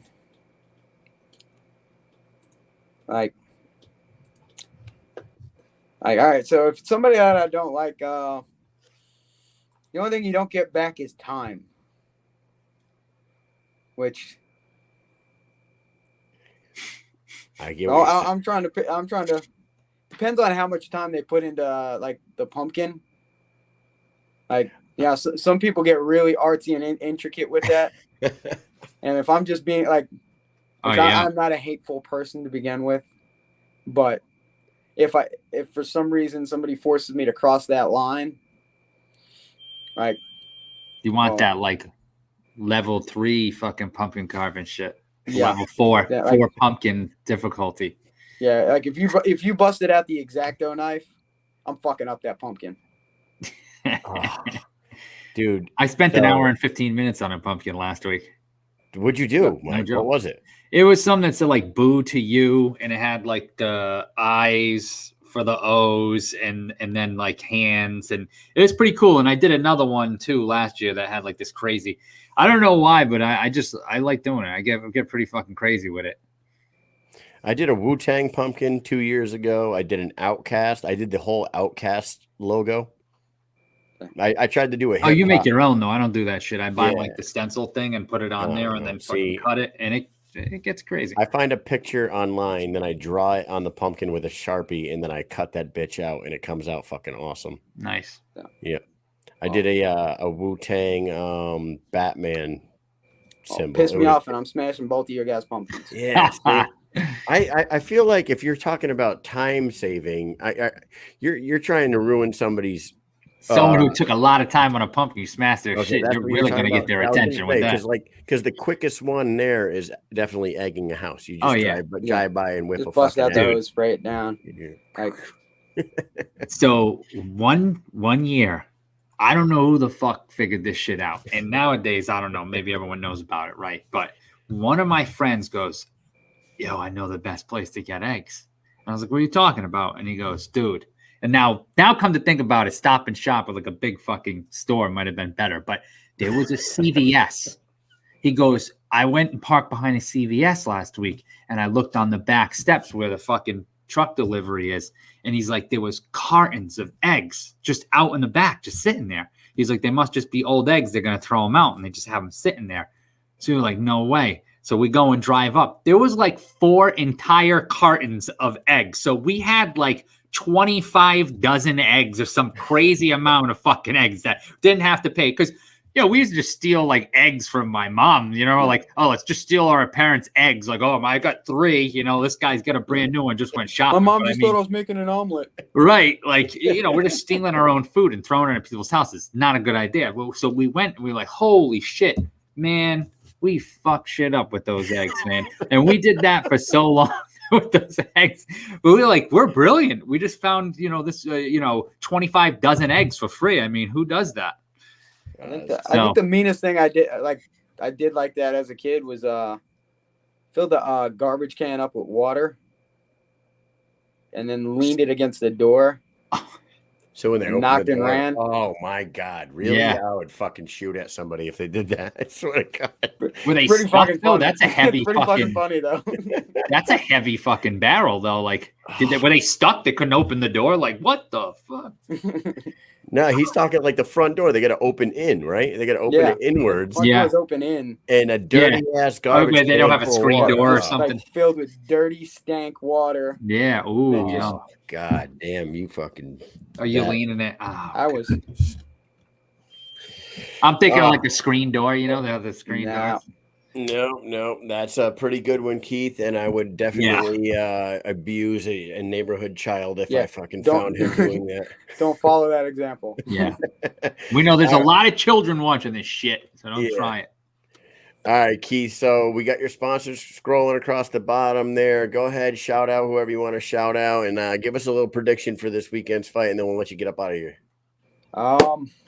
Yeah. First and foremost, got to thank my team over here at Modern Warrior. Like, I got some of the best students, friends, coaches over here. We are definitely a family, and I appreciate their support. All my sponsors. Big love to 007 bail bonds. I just lost my form. I actually used to work for him as a bail bondsman. I just lost my really good friend Brian Baker. So definitely dedicating this fight to him.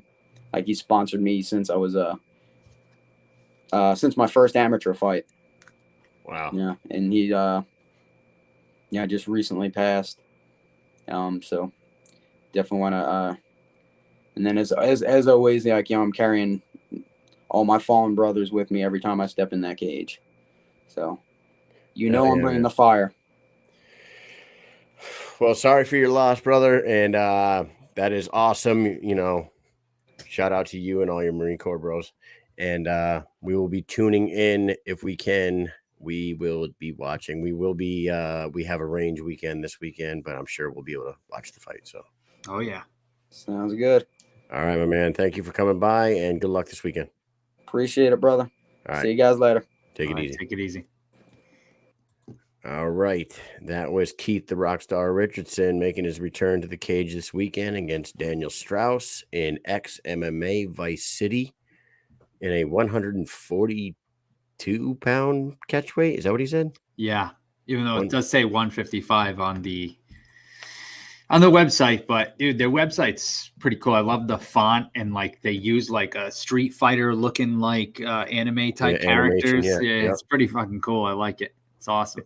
It is. And the poster that they made for that event is tight. So that's what I'm saying. Like whoever XMMA is, whoever's financing that, they're putting really good money into that, and they're putting out a good product.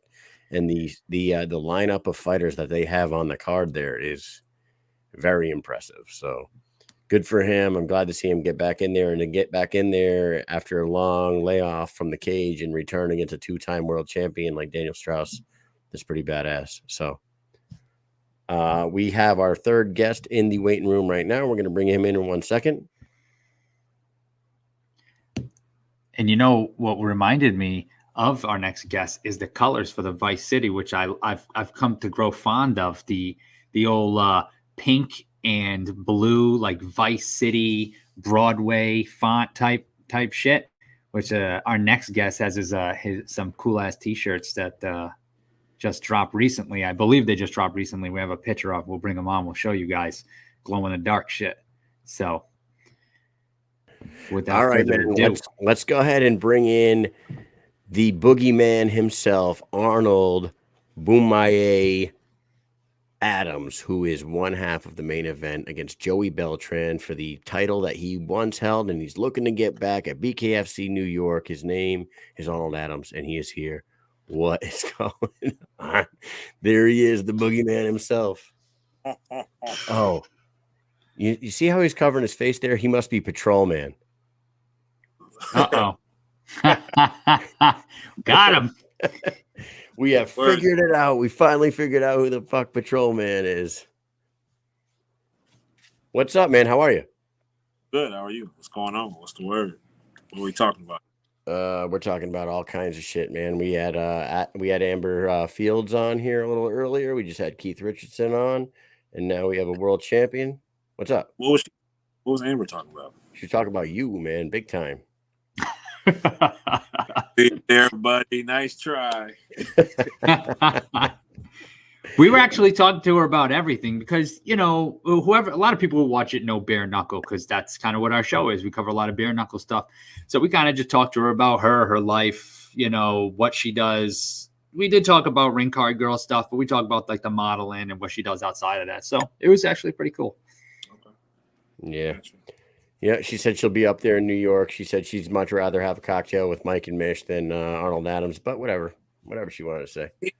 Now you tried it again. I think when come back to these hands, she might change her mind there. Yeah.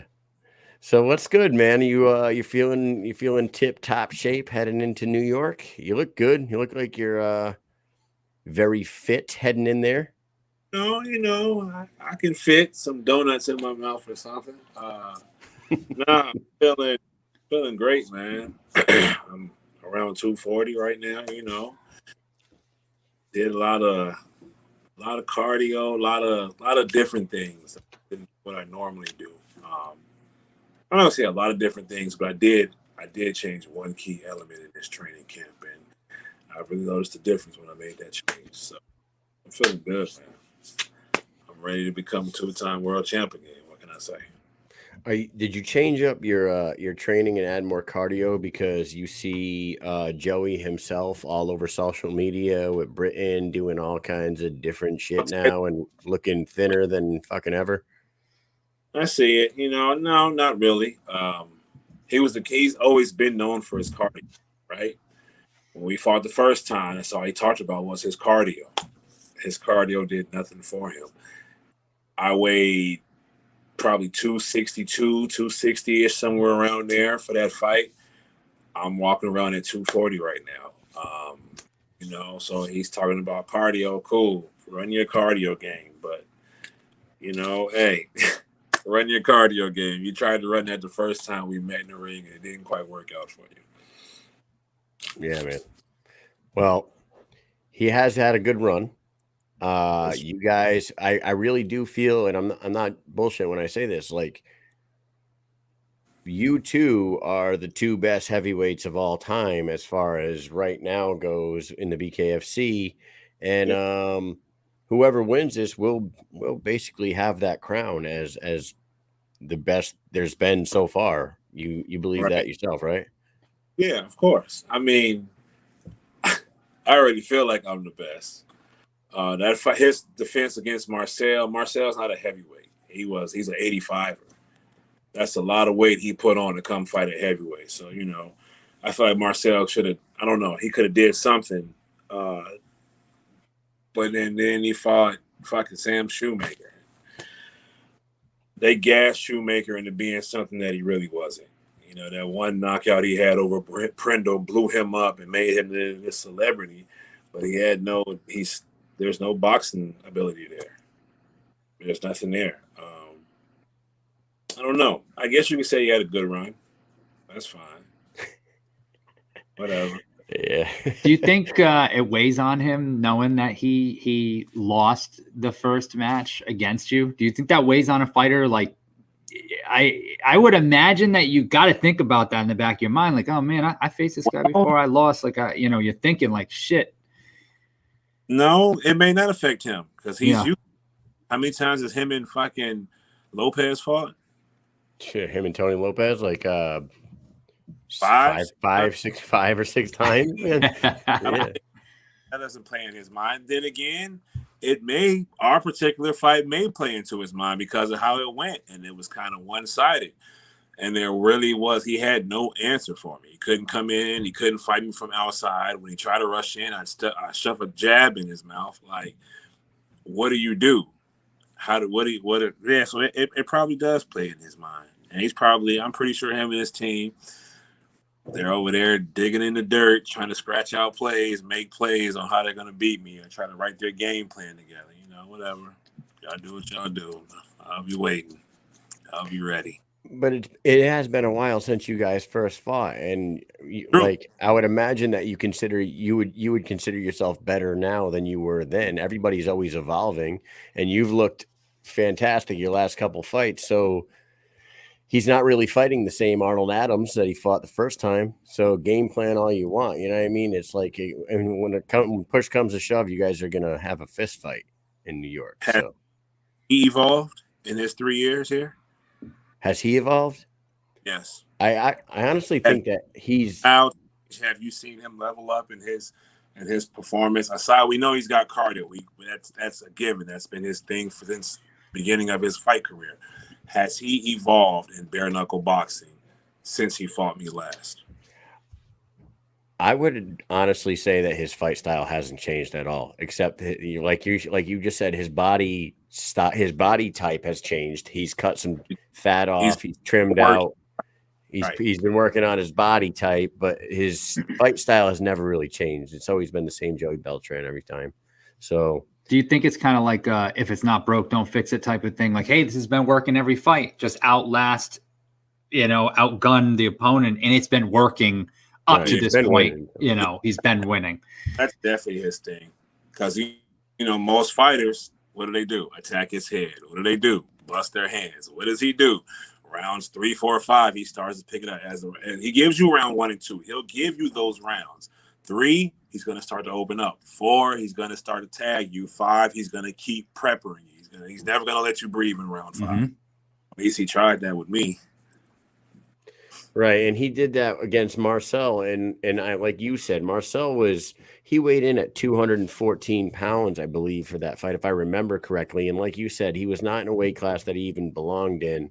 And after three hard rounds, Joey started just like leaning in on him and putting in work on him, just gassing him out. And if I remember correctly, it's almost like Stamps kind of just like almost gave up, right? He basically.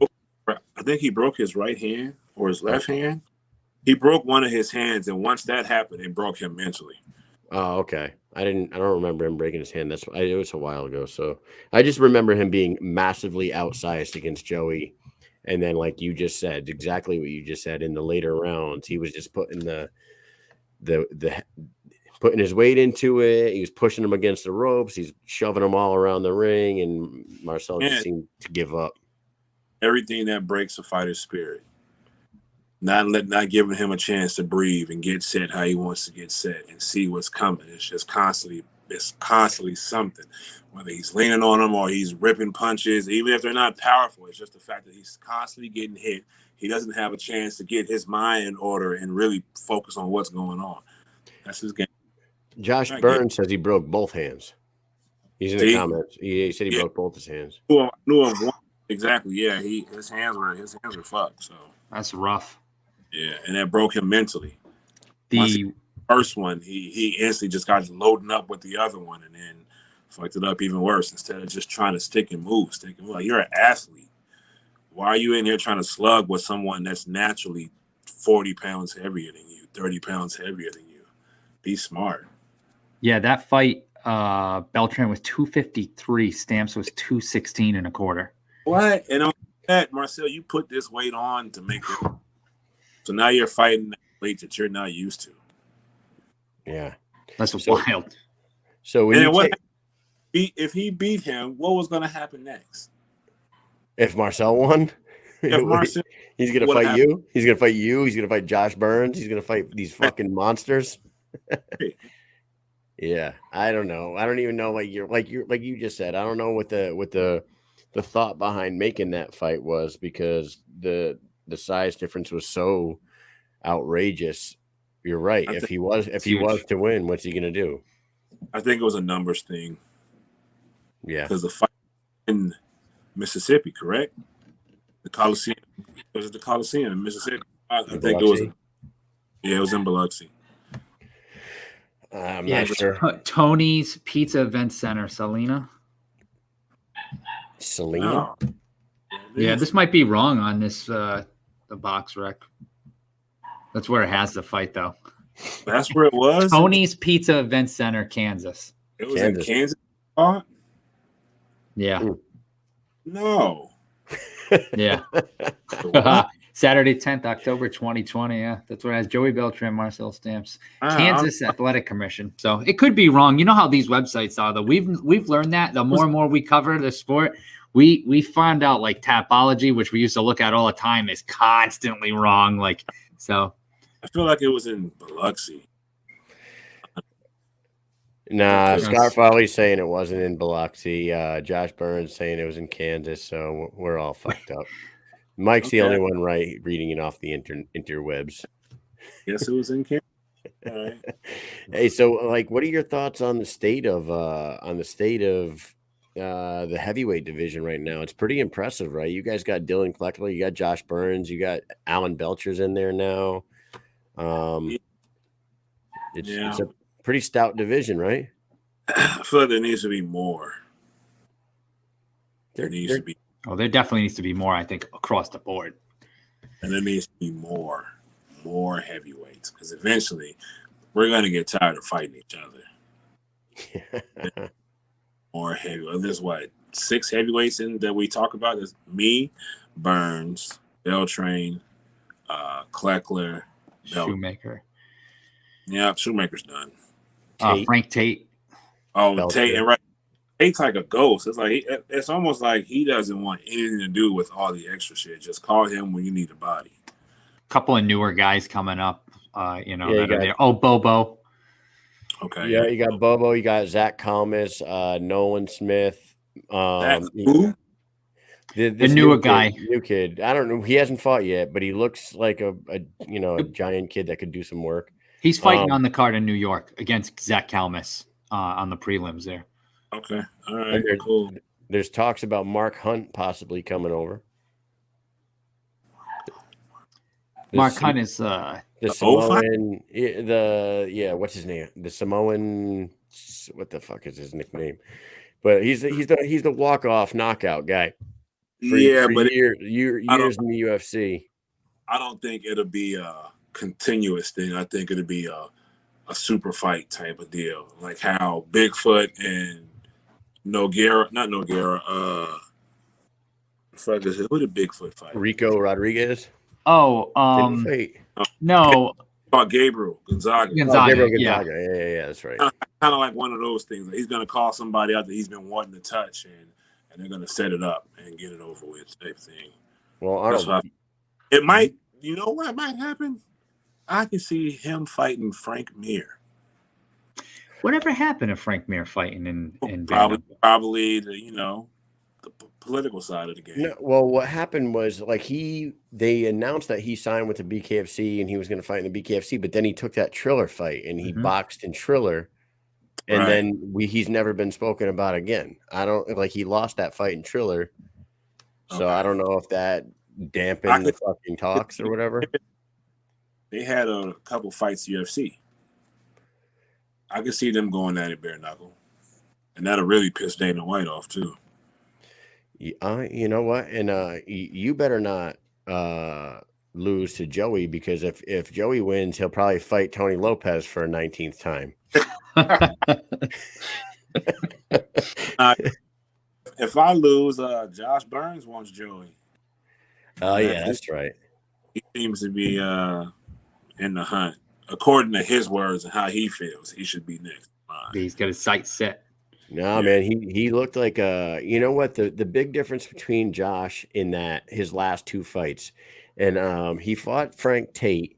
Tate was an opponent change like 3 or 4 days before, and I don't think Josh took it too serious, and he kind of like danced his way to the ring to "I'm Happy" by Pharrell. You know what I mean? No offense to Josh, but I thought it was Justin Timberlake. It wasn't. I don't think it was "I'm Happy." I'm happy. Yeah, I thought it was. I got that sunshine in my pocket, wasn't it? Maybe, whatever it was, but he danced his way. He looked super happy. I really liked the Josh Burns that walked down to the ring to the fucking pirate war song in that last one. Oh yeah, with the flag over his shoulder. Oh yeah, he meant business. Someone. Well, there's a difference.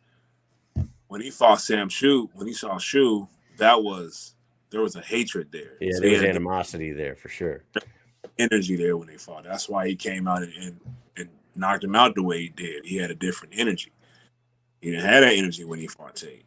I think, like you said, he took it sweet. He took it lightly. And Frank, Josh is in the comments, says, "I'm next. You or Joey, big boy." All right. You're waiting. You're coming. I got you. I'll let you get a good look at him.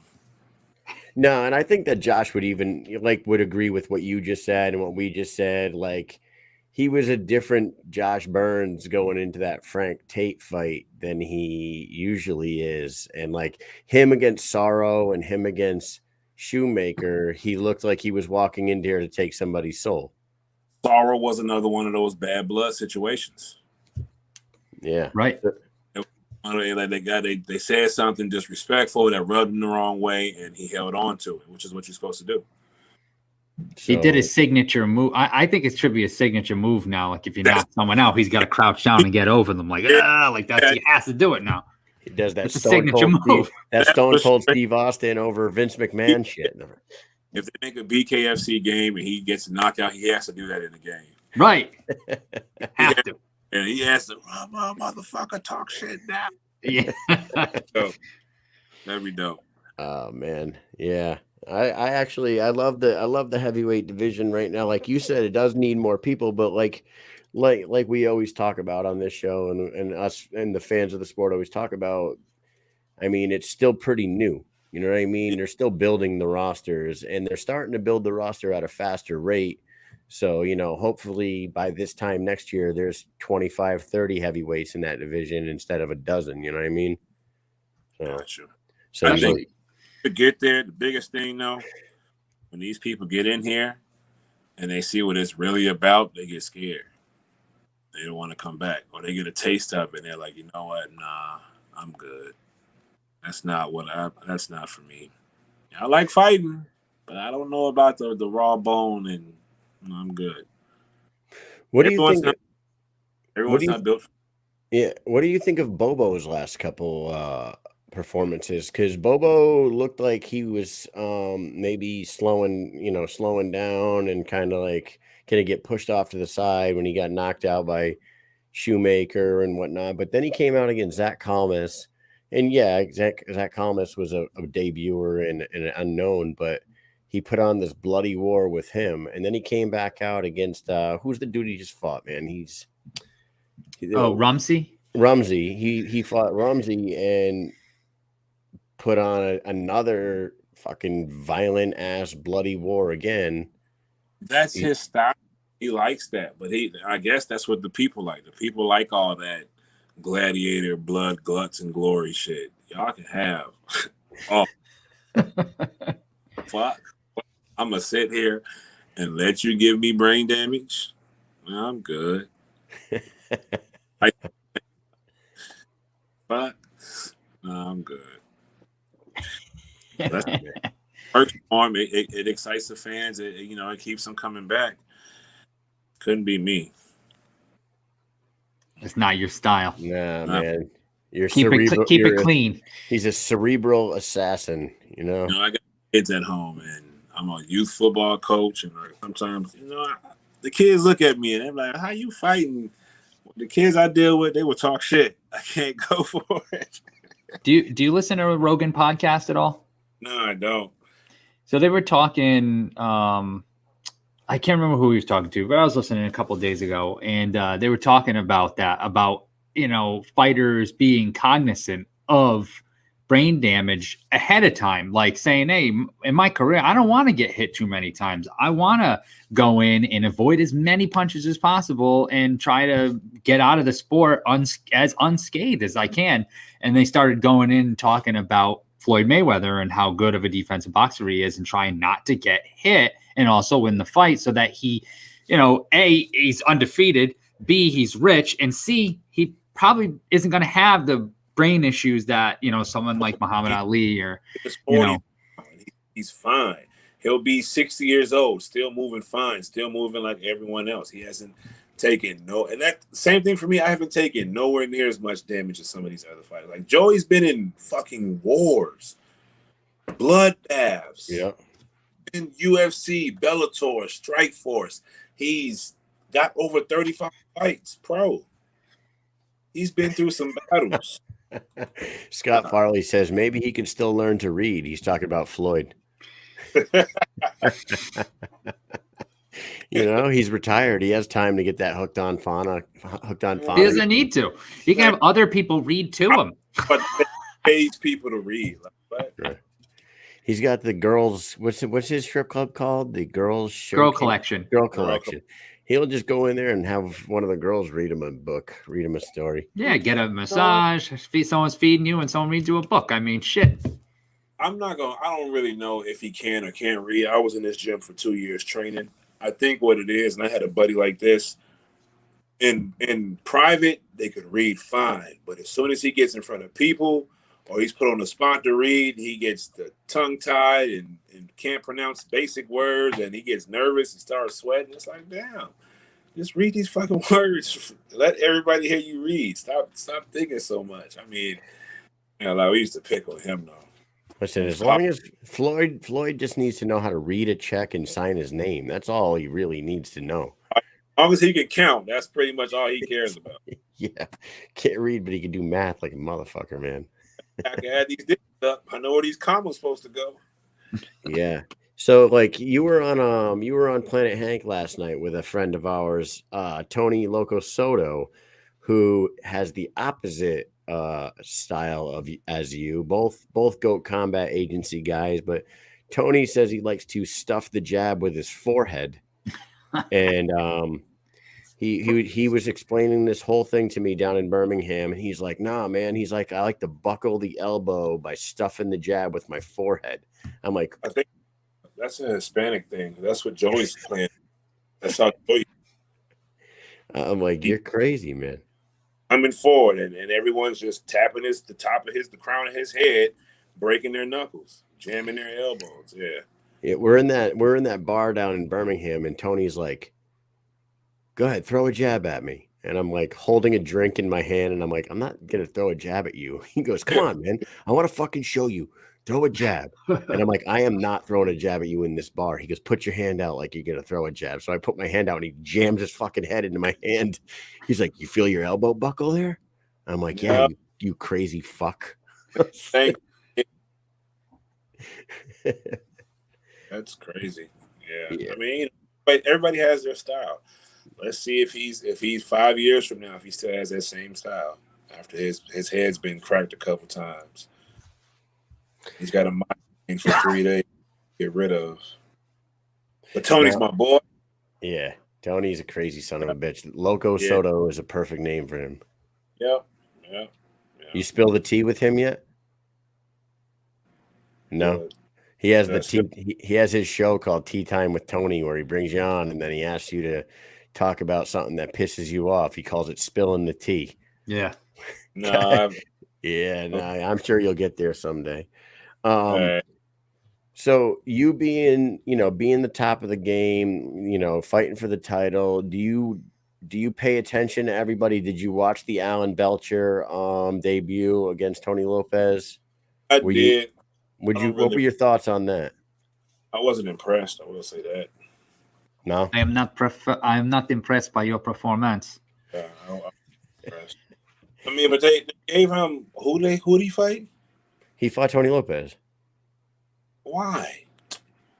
I don't know why. Is that really want to make your debut against?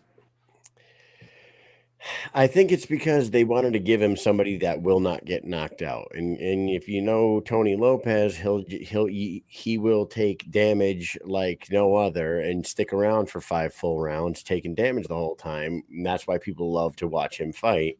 And it's like the perfect guy to showcase Alan Belcher to everybody in his first fight in BKFC. They probably figured. This is a good chance for Allen to get 5 full rounds in, probably get the W, and cause a bunch of bloody damage on the guy. You know what I mean? That's probably what they were thinking. Burns says they offered it to Prindle first, though. Is Allen a striker? Allen's a striker, yeah. He's a fucking MMA career. I believe so. I think he has more knockouts than submissions in his MMA career. I'd have to go back and fact check myself on that, but I think he was more known to knock somebody out. I can tell you that he's 50 pounds bigger than he was in his fucking MMA career now. He's gigantic. Heavyweight? He was not a heavyweight. He was a middleweight in MMA. Oh. He was huge now. He was a 185er, and he is a full 50 pounds bigger than he fought in MMA. He's fucking big now. How tall is he? I can't tell you that off the top of my head. Mike, what do you got? So 6'1"? he's got 26 matches, 18 wins, 8 losses. So 11 of those wins were by knockout, 5 by submission, 2 by decision. Okay. And What's his height? his height? Doesn't necessarily mean 6'2", 185 when he. That doesn't necessarily mean they're all knockouts. They can be knockouts on the ground. They can be a kick. Yeah. A man in one way. Ground and pounds and. Right. Yeah, a lot of them. He's got let's see, punches and elbows, submission to punches. Exactly. See, so yeah, they're TKO punches. That's what I'm saying. That's why I didn't think he was a striker. He might be a ground and pounder. KO head kick. Exactly. He's got a elbows and strike. TKO slam. Exactly. See, this is not. That's the difference. A few punches, a few slams, a head kick. Yep. Yeah, I didn't think he was a striker like that. So a lot of his stuff has come from the ground somehow. But I mean, hey, he fought Tony Lopez. He did his thing against Tony. The guy's 60 years old. Yeah, and Tony Lopez was going through some things too when he came back to fight him. So, hey, Tony came back for the money. Yeah, Burns says Beltran's hands look like shit. So, like you said, he came back. He did his thing. What about Dylan Kleckler? Like Burns is next. I think Burns has earned it. Some would say that Kleckler at 3-0 has earned it. Maybe Burns and Kleckler should fucking settle that score real quick. Yes. They were supposed to fight in Birmingham. Kleckler got title eliminated. Burns and Kleckler. Winner takes the belt. Winner fights for the belt. I mean, throw him on the undercard in New York. Why not? Why not? I mean, while we're here, that's too goddamn soon. Yeah, that'd be perfect. Though that would have been perfect. 17 days away. Title eliminated between those two. Yeah, that makes sense because Kleckler he hasn't lost yet. Yeah, and too bad for. I mean, that shit with Kleckler and Justin Thornton, man. I don't know what Kleckler's going through right now. I'm sure he's going through some things. That's a tough burden to bear, I guess as the saying says. But from my understanding, it's not how they're making it seem. Like they had to fight, he got knocked out, and then he died a month later. Like that, how was that related? That's not what it was. How was that related to the fight at all? From my understanding, he felt like he something happened at work, right? Oh no! From what we're understanding is that he did hurt himself in the ring that night, and he was paralyzed from the fall. Fall, but then he was going through. What's that? From the fall in the ring? Yes. Yeah. Okay. So he fell, all 220 plus pounds of his body weight drove his head into the ring, and he didn't feel any of his extremities that night. And from his neck down, he wasn't having any feeling, but he was on a ventilator, and he was having heart issues too. So they got his heart kind of like figured out, but he was still on a ventilator. And this is, I actually talked to some people about this. People with paralysis die from pneumonia a lot because they can't feel the effects from the pneumonia. So, and he was on a ventilator. He died from complications from pneumonia in the hospital. Right. Oh, okay. So now I didn't, because when it was coming out, it was just so much going on. I was like, oh, I'll wait till this dies down before I try to figure it out. Because right. Saying something different, and they were coming at Dylan about it, and I'm like, I can't blame him. And then there was, the commissioner should never allowed that fight to happen. And someone was like, they fought before in MMA. Yeah, they did. True. They actually, I want to say it was Kleckler's MMA debut was against Justin Thornton, and he knocked him out there too. So was not Dustin. Jordan was looking to get some rematch. Yeah, he wanted to fight. He wanted to be in there, and he wanted to fight him again. So for what you were saying is like the mainstream media of the world, and like TMZ is the one that jumped out at me. I saw a TMZ post that said bare knuckle boxer Justin Thornton dies after multiple strikes in a bare knuckle fight. Right. That is Right. an absolute bold-faced fucking lie. First of all, the fight was 19 seconds long. It went viral from there. Right. The fight was 19 seconds long, and Kleckler may have landed 3 punches the whole 19 seconds. One of them just happened to knock him out, and he landed on his fucking head. Right. It was the fall that did it. Okay.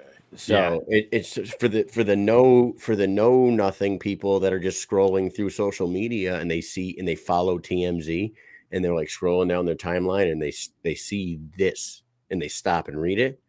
Right. None of it's not true at all. And you know what? 90% of America won't even click on the article these days. They learn from the headline.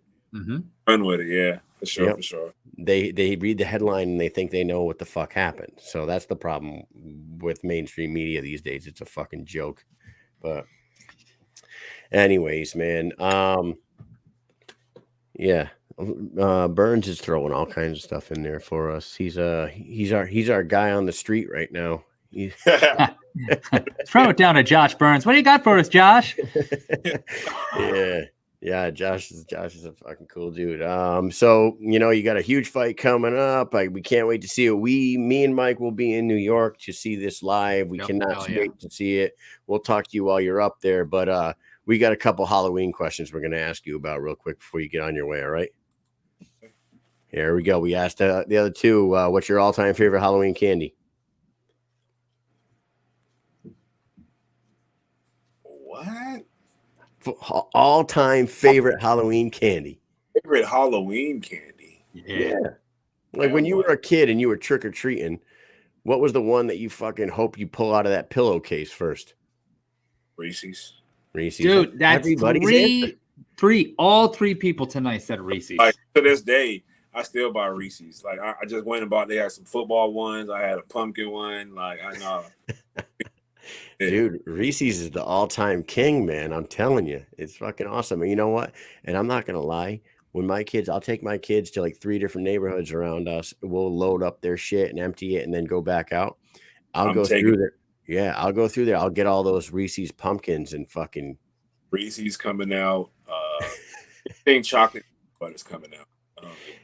Fast break. Anything about Reese's is coming out the bag. It's coming with me. Except for I don't really care for the pieces. Those are I'll have them all. All right. Number 2, Mike. If you had to compare yourself to a horror movie villain, who are you most like and why? Horror movie villain. Now, so Candyman, because people scared to say my name, and you know I was running with the Candyman theme, or I could go with fucking Freddy Krueger, because even in their worst dreams, they don't want to see me. Got definitely like take a pick. And I was hoping you were going to say that, because aren't you from Chicago? I am. And Candyman is Cabrini Green as Greens, the West Side Project. Yes, sir. Yes, sir. Is it as bad as they say? I mean, they've torn them down, but they were as bad as they say. Yeah. What else? If you want to Jason Voorhees, can't nobody kill Jason. Can't nobody kill me. Yep. Take a pick. Who do you want? Because anybody. Yeah, we're going with Candyman. That's the one. Candyman. All right, number 3. If you could eliminate another holiday out of the year and add a second Halloween, which one you adding? A holiday? Yeah. Thanksgiving. You're gonna eliminate Halloween? I mean, you're gonna eliminate Thanksgiving and add another Halloween? What the fuck is there anything fun about Thanksgiving? I mean, football and food. I mean, I like to eat. I mean, that's cool. But we all eat for Christmas, right? Yes, I love Christmas. We don't need to eat. The majority of this country is already fat as hell. We don't need to be eating heavy rice, and it's winter, so we can't go out and work out. Nah, Let's get rid of that. Let's bring Halloween. Everyone has fun during Halloween, and that means the haunted houses will be around longer. Like Yep. Yeah. It is fun for sure. Yeah. I would say President's Day. Let's number 4, Mike. How long do you think it would take to eat an entire 1 pound Snickers bar? 1 pound? Mm-hmm.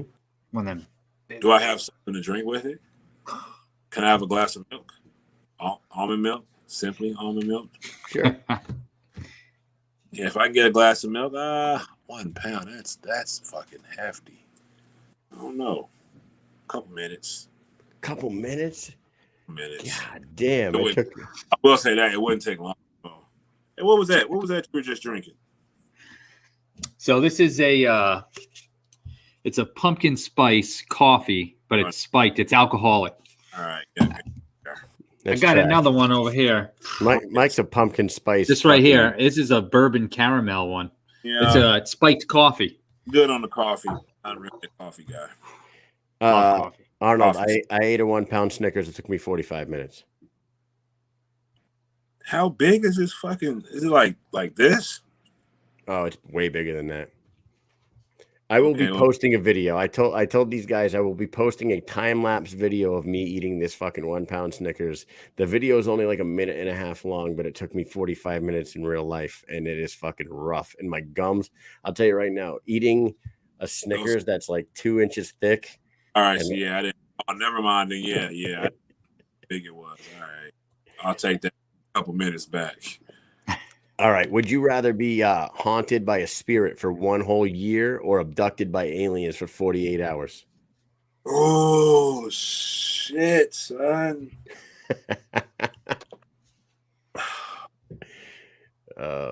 Mike, Josh Burns called you a basic bitch. Hell yeah. Drinks. Delicious. I'm going to go be abducted by aliens for 48. 48 hours, dude. Aliens scare the shit out of me. I got to tell you. I think they scare us because we don't know. We don't understand. We don't know shit about them. That's why we're scared. But to be haunted by something that I can't, for a year? For a year. Listen, I've had contact with something, with a spirit. It was cool, but I've had that contact. So I've heard the stories and seen them based on true stories. I'm not finna fuck with no spirit. Listen, I saw Paranormal Activity, and there wasn't shit nobody could do in the movie. Whatever the spirit wanted to do, tossing people against the wall, fucking stacking furniture, all type of crazy stuff. I'll take my chance with these aliens. You know, they might teach me the game. You know, they might put me on to something that don't nobody else know about here. Yeah. See, fucking build your pyramids and shit. Oh, you know, they might make me a fucking king, and I come back. Just never know. The possibilities are limitless with aliens. Joe Ivy says, "Where do I volunteer to get probed?" Damn, Joe. See? Oh, Jesus. Number 6, Mike. What was a movie that scared the shit out of you as a kid that now as an adult is lame as hell? Freddy Krueger. Yeah, that's the answer, man. And the reason being, I had my uncle, I spent the night over his house, at my grandma's house, and he put a fucking fork in my bed before I got into bed. So I'm sleeping. I guess I rolled over on the fork, and I'm having this dream of fucking Freddy Krueger coming up the stairs. Jason Voorhees is behind the door. So my dream, I jump into bed and jump under the covers, and then I feel them stabbing me the whole time. There's a fucking fork underneath my sheets that's been stabbing me while I was asleep. Oh my God. Now, this shit didn't even scare. This shit don't scare. But growing up, definitely was all of those Friday the 13th, Elm Street shit, anything growing, because it was scary back then. It's not scary now, but it was scary then. I don't give a fuck. It was scary then. Oh yeah. And the last one we got for you, sir. What is your favorite movie to watch around Halloween? What's your favorite like horror movie go to around this time of year? I don't have one. Yeah, honestly, I don't. Like just watch all of them, all the new ones, whatever. Yeah, I want to go see the new Halloween. Yeah, me too. I want to see that. Halloween has always been good, even though it's kind of, it's the same storyline, it's going to happen, but Halloweens have always been good. I remember for the longest, like Friday the 13th, I'd always look for those movies to be on when that day came. It never quite worked out that way. I don't really have a Halloween movie that I go to though. No. You know, somebody asked me this question the other day, and I said it depends on if I got my kids with me or not. Because if my kids are with me, I'm watching Beetlejuice or The Monster Squad. FDK. FDK. Fuck them kids. That's what I watch. Y'all want to? All right, I'm finna find the most gruesome movie I can find to make sure all y'all leave me alone. I got 3. I can say legally say FDK. I got 3 kids. Fuck that. Jesus Christ. All right, my man. Well, that was fun. You are fucking fighting for a world title on November 6th at the Seneca Allegheny Casino in Salamanca, New York. Did you even know there was a place called Salamanca, New York before this? Neither did we. Nobody. I tell people all the time, we're going to upstate New York. I'm like, all right, bet. They just think that's like somewhere near NYC. I'm like, nah, where I playing? I'm 45 minutes from Buffalo. They'd be like, what? Yeah. What's out there? Indian Reserve. That's what's out there. Yeah, I wonder like how far up it. I haven't even really looked at a map. Near Niagara Falls. I spent the casino was an hour and a half from Niagara Falls. Oh, is it? How far is that from like Fort Drum, New York, Mike? Do you know? Oh, it's really far, I think. Is it? I think so. Yeah, I have to look it up, but I'm pretty sure it's pretty far away. Google it. I'll Google it. Yeah, I went to look. I looked. I was like, I'm gonna do it, and I was like, no, so Arnold, my first deployment, we were getting ready to go overseas into the Middle East. You know, the wars in Iraq, and Iraq's in the desert. And it's in the middle of the hottest part of the world. Of course, we did our pre-mob training at Fort Drum, New York, in January and February. Oh yeah, not what you're about to go deal with. Yeah, which it was 4 hours and 12 minutes away. Bro, it was minus 20 every fucking day. It snowed every single day. There was snow banks 30 feet high on the sides of the damn roads, and we're getting ready to go to a place that's 130 degrees in the fucking dead heat of the summer. It's like, this is nothing like what we're about to deal with. Nothing like reality. Yeah, so training. Now you got me thinking. I want to see what the weather's going to be like out there. I bet you it's going to be chilly, man. It's going to be a little cold, but we're going to be in a casino, so. Pissed if it was snowing. I fucking hope not. You going to check out the Hall of Fame? I'm flying. I'm out of there. The Hall of Fame's like 45 minutes away, the BK Hall of Fame. Drove into town, then yeah, without a doubt I would. But I'm flying, so I probably won't have the time. Then again, I don't know. Scott might say, hey, come on, let's take a ride. Since we're up the street. Well, you'll probably be in there one day. Yeah. I'm actually in there already. I was the first heavyweight in there. So you're on that trophy, right? Yeah. I got my ring. Like the first induction ceremony was in 2018. Awesome. 2019. I got my ring. I got my Kilroy statue. It was dope. Yeah, that's awesome. Scott says apparently it'll be in the 20s while we're there. Oh, Jesus. Okay, so we got that to think about. Cool. I mean, like you said, we'll be in the casino, so I don't see, I'm not going outside. Ain't no reason to go outside those doors. Only going outside when it's time to leave. That's right. All right, my man. So your sponsors are at the bottom. You go ahead, shout out whoever you want to shout out. Give us a little prediction on November 6th, and we'll let you get up out of here. Give me 1 second. Let me pull this up. Sponsors. Oh, what the hell? Okay. Oh, that's there we go. Here we go. Sponsors at the bottom. Fighter's Friend. CBD. Oh shit. All right, that's dope. Yeah, you guys got it. Wait a minute. Sponsors. Plates Hub. There we go. The Fighter's Friend. Just Blaze Clothing Company. Shout out to y'all for the shirts I just got. Tap Rack Bathe. I just got my soaps today. I was going through and smelling them. They smell dope. They got a bourbon one. I was like, this smells good. So, prediction of the fight? I don't know. Bang, boom, to pow, to Hal, 2 champion. Hey, I got. I honestly feel like it's going to be more of a battle than it was the first time because he knows me. He has an understanding of me. But at the same time, I'm not who I was 3 years ago. So just like he don't look the same. I don't look the same. But when I don't look the same, my whole game is different. Everything about me, my movements are crisp. My vision, my IQ, everything is just heightened when I'm in this type of shape. I got off the scale today at 234.5 after my work. And I'm usually like 250, 255. Wow. 262 last time, I think. I put the work in. They say talking about cardio. Okay, but what do you do when I have the same cardio you do? But I beat the shit out of you the first time. So are you just eating cleaner? What's what is the biggest difference in your lifestyle right now that you're walking around 234, 20 pounds less than you normally would be going into a fight? Is it just a diet change? Is that what the cocaine? Oh shit. Oh man, I didn't even think about that. That's that Hollywood diet. Okay. Okay. Bullshit. The one thing I changed, the biggest in this camp, was lifting weights. I don't lift weights.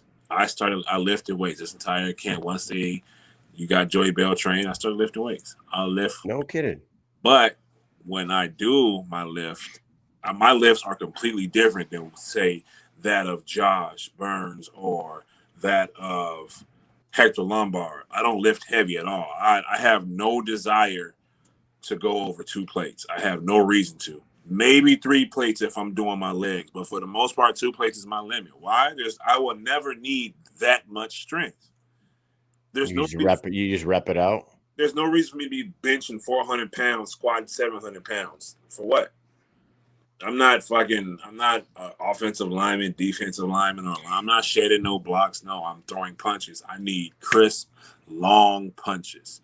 I need missiles when I throw these hands. All that, you start lifting weights and them dudes start getting tight and can only move so far and only throw certain type of punches. No, I'm good on all of that. I don't need none of that.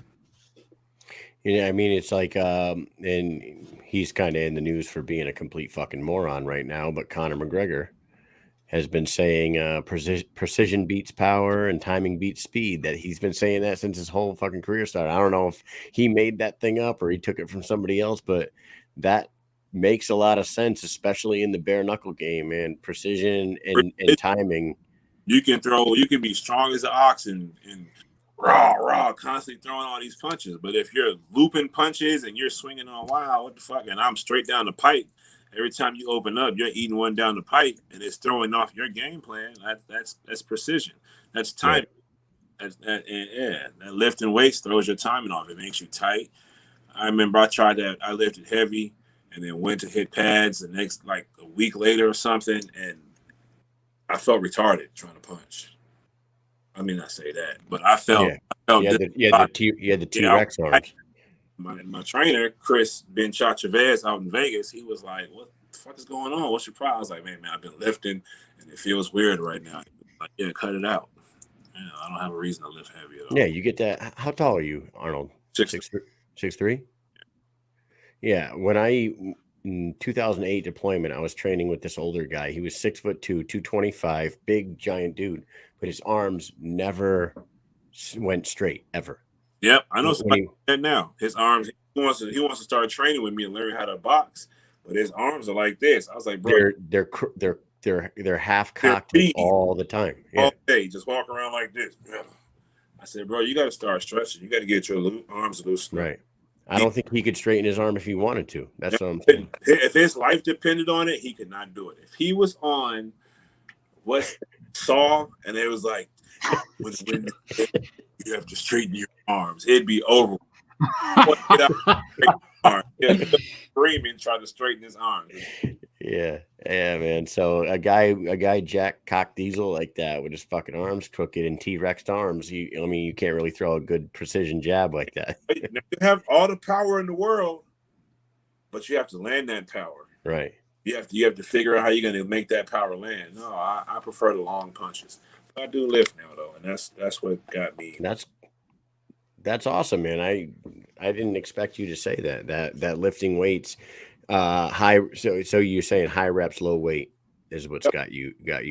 Yeah, somewhat. I ain't gonna tell all my sauce. No, but It's that's it. I'm gonna call Joey right after this and be like, "Hey, man, you need to start doing 225 on the bench for like 15 rep sets." Man. already telling them, team's already watching and telling it. You know, Josh is in. No, it's not. Can't get all the sauce. All right, yeah, man, that's fucking awesome. Good luck to you. You look like you're in great shape. You sound like you're in good spirits, and you I can't turn it. Damn it! Damn it! It's gone. So I don't know what channel this is on Samsung TV, but they got a picture of Jim Allers and what's his name? He's fighting the caveman. Julian Lane. Julian Lane and Jim Allers, when they fought, there's a picture on this Really? channel. Yeah, and they always show bare knuckle fights. I don't want mine on here, dickheads, but I've seen a couple bare knuckle fights on here. I even saw Beck on here. That kind of Yeah, I have the channel on Verizon, and I saw it one day. I was like, bare knuckle fighting. Exactly, I was like, yeah. what the fuck? Yeah, what is this channel? FTF Sports. Yeah, I don't remember what it was, but I do remember it being on my guide. I was just scrolling through and I saw it, and I was like, holy shit! I did not expect to see that on cable TV. Yeah. No shit. Yeah. Well, there you go. We're breaking in. You're breaking into regular TV now. So Yep, that's where it starts. That's where it starts. Next thing you know, you got a Fox contract. Yeah. Yep. Yeah. And Beck is in the picture. Yep. Yeah, it must be the same channel. Because I remember that thumbnail. They got Beck's face all over this shit. She hasn't fought fucking 3 years. Fix it. You should take like a nice like fucking glamour shot and then pack it, put it in like actual fucking snail mail and send that shit off to them. Snail mail? There you go. Like old school real mail. None of that email shit. Do like real, like fucking go and put it in a mailbox and shit. And they get it like, oh, what's this? It's probably their only piece of mail. They'll be like, oh, what the fuck is this? They open it up. It says your picture. This is your new thumbnail, motherfucker. Right. All right, Arnold. Well, thank you so much for coming on. We're looking forward to seeing you November 6th. We'll see you up there. We'll get together and have a chat up there. 15 days out. All right, if anybody wants to support Arnold at the show, here's his T-shirt. Buy one of these joints before you get there. Yeah, they glow in the dark too. There it is, Miami Vice, not Broadway with the they glow black light. in the black light, neon light. Yeah. And if you buy it, you get a free Fighter's Friend edible. Nah. I was about to say, wait a minute, they said that? Wait, they put that on there? No, I'm fucking with you, man. Right? You're like, yo, I didn't get any edibles. So where the fuck's my edibles? You guys saw my sponsors down there. Shout out to Scott Farley, my manager, Goat Combat Agency. Also, go to my website, ArnoldBomayeAdams.com. Shop your official Team Bomaye gear. I got a lot of glow in the dark, no neon light needed. Neon light needed. I got some glow in the dark hoodies. I got masks. I got T-shirts. I got Chicago running all through this motherfucker shirts. Come Team Bomaye. Come support. There you go. Everybody get on there and support the man. We'll see you soon, and we'll let you get out of here for the evening. And talk to you later, man. All right, man. You guys have a good night. Thanks a lot. You too. Later. All right. There he is. Bomaye.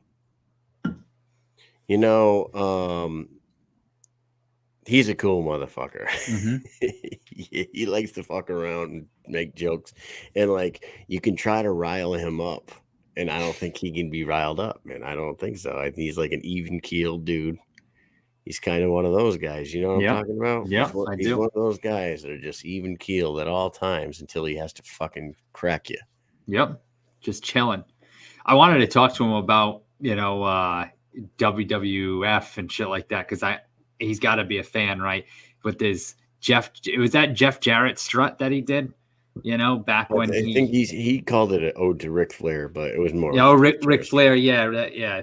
So, but hey, Hey, we'll talk to him. We'll talk to him in person up in fucking New York, man. That is correct. We'll do a live interview with him before he fights or after he fights, whatever. Mm-hmm. But your boys will be up there in Seneca Allegheny Casino, November 6th.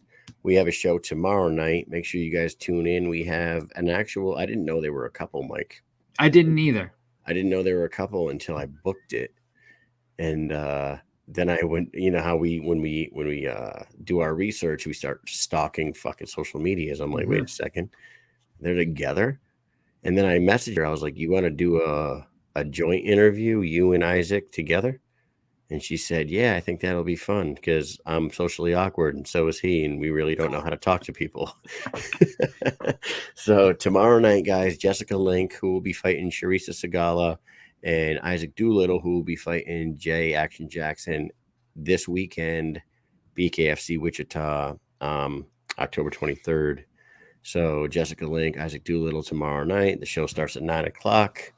And then after that, man, we got a 3-day weekend full of Army fun, Mike. So make sure you guys all tune in tomorrow night. Isaac Doolittle, Jessica Link, and you fucking Stuna of the week. Yep, Stuna of the week tomorrow. Don't miss it. All right. So you got anything else, Mike? Nope, I'm good. All right, ladies and gentlemen, thank you for tuning in. We will talk to you mañana. Peace.